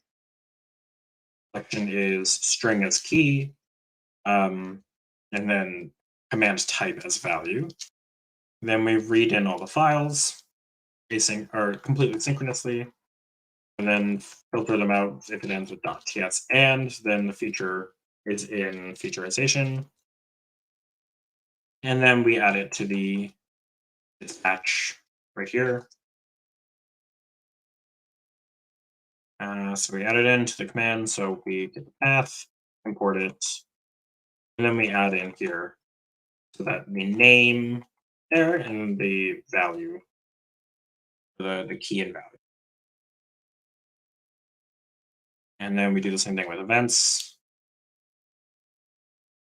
And then we set up the event loader. It's like they do.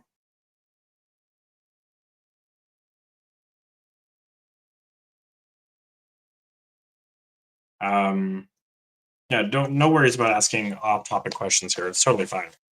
Have I done co-op before? So I am not in co-op the department or like the thing at the university, the co-op program. But I am.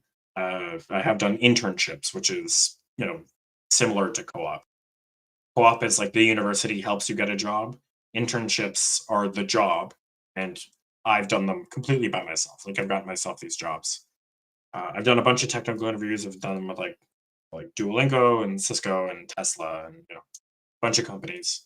Um, it completely depends on the company and the team.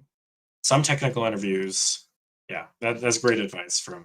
I'm guessing Jeremy's running the UNZR CSS, but technical interviews are very dependent. Sometimes it's just like they want to know what kind of knowledge or opinions you have about a topic.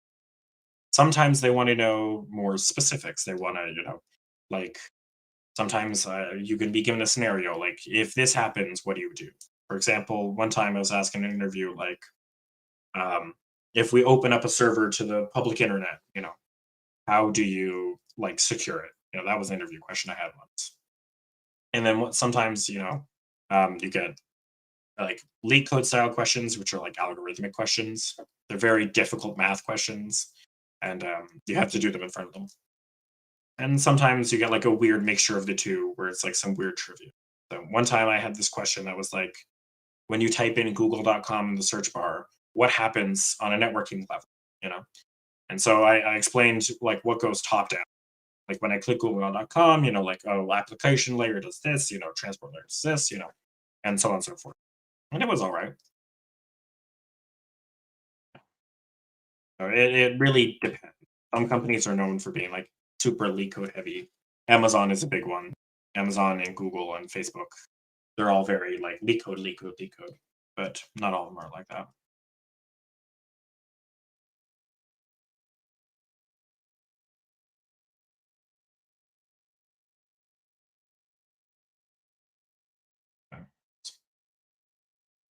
Um, uh, this would be command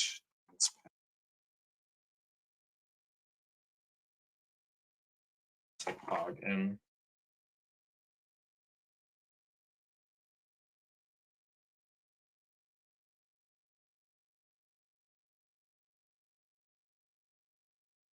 Yeah, this looks fine to me.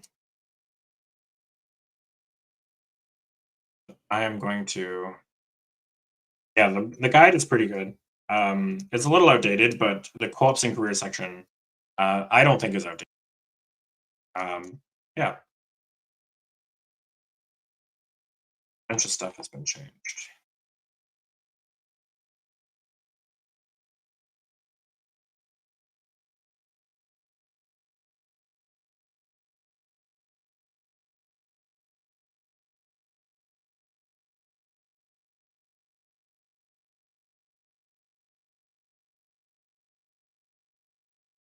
Name to. So now I'm just committing my changes because it's getting late and I'm starting to get hungry.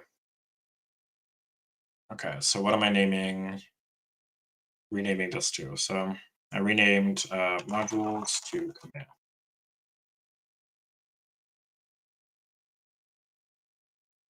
So commands,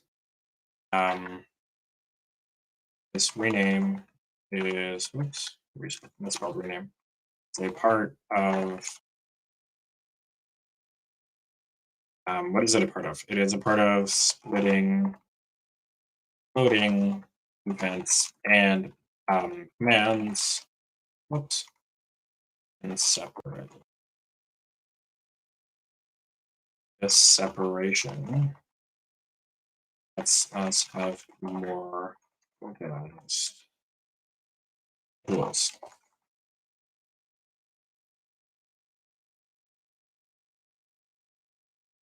Whoops, that was a mistake. Yarn error. That's, I don't care. Let's put this so they get ignored. Yarn error.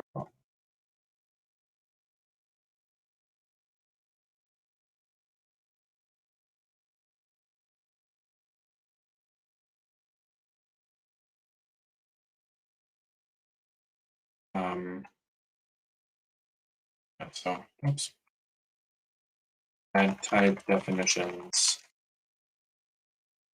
This file is for adding types that will be shared in classes.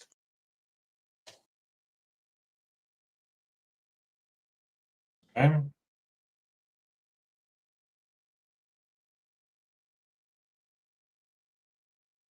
Now,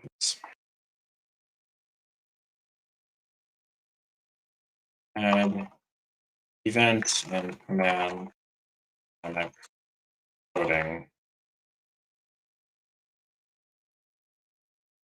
Add event and command and coding into the box, as well as basic uh,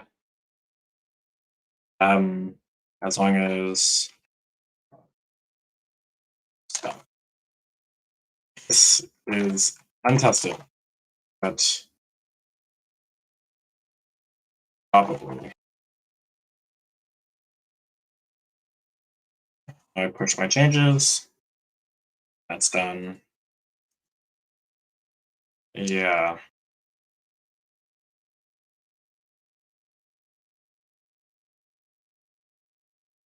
All right. With my changes pushed and things in a place that to do the next few steps would take some work. I'm very hungry. And I've been streaming for almost 4 hours. Think I'm going to hop off. But yes, thank you for coming to the first CSS live coding stream, and for sure the first one that I've run. If you got any suggestions for how I could make it better in the future, let me know. Join the Discord or don't, or do whatever. But yeah, so that's it for me. Now I just have to figure out how to stop this.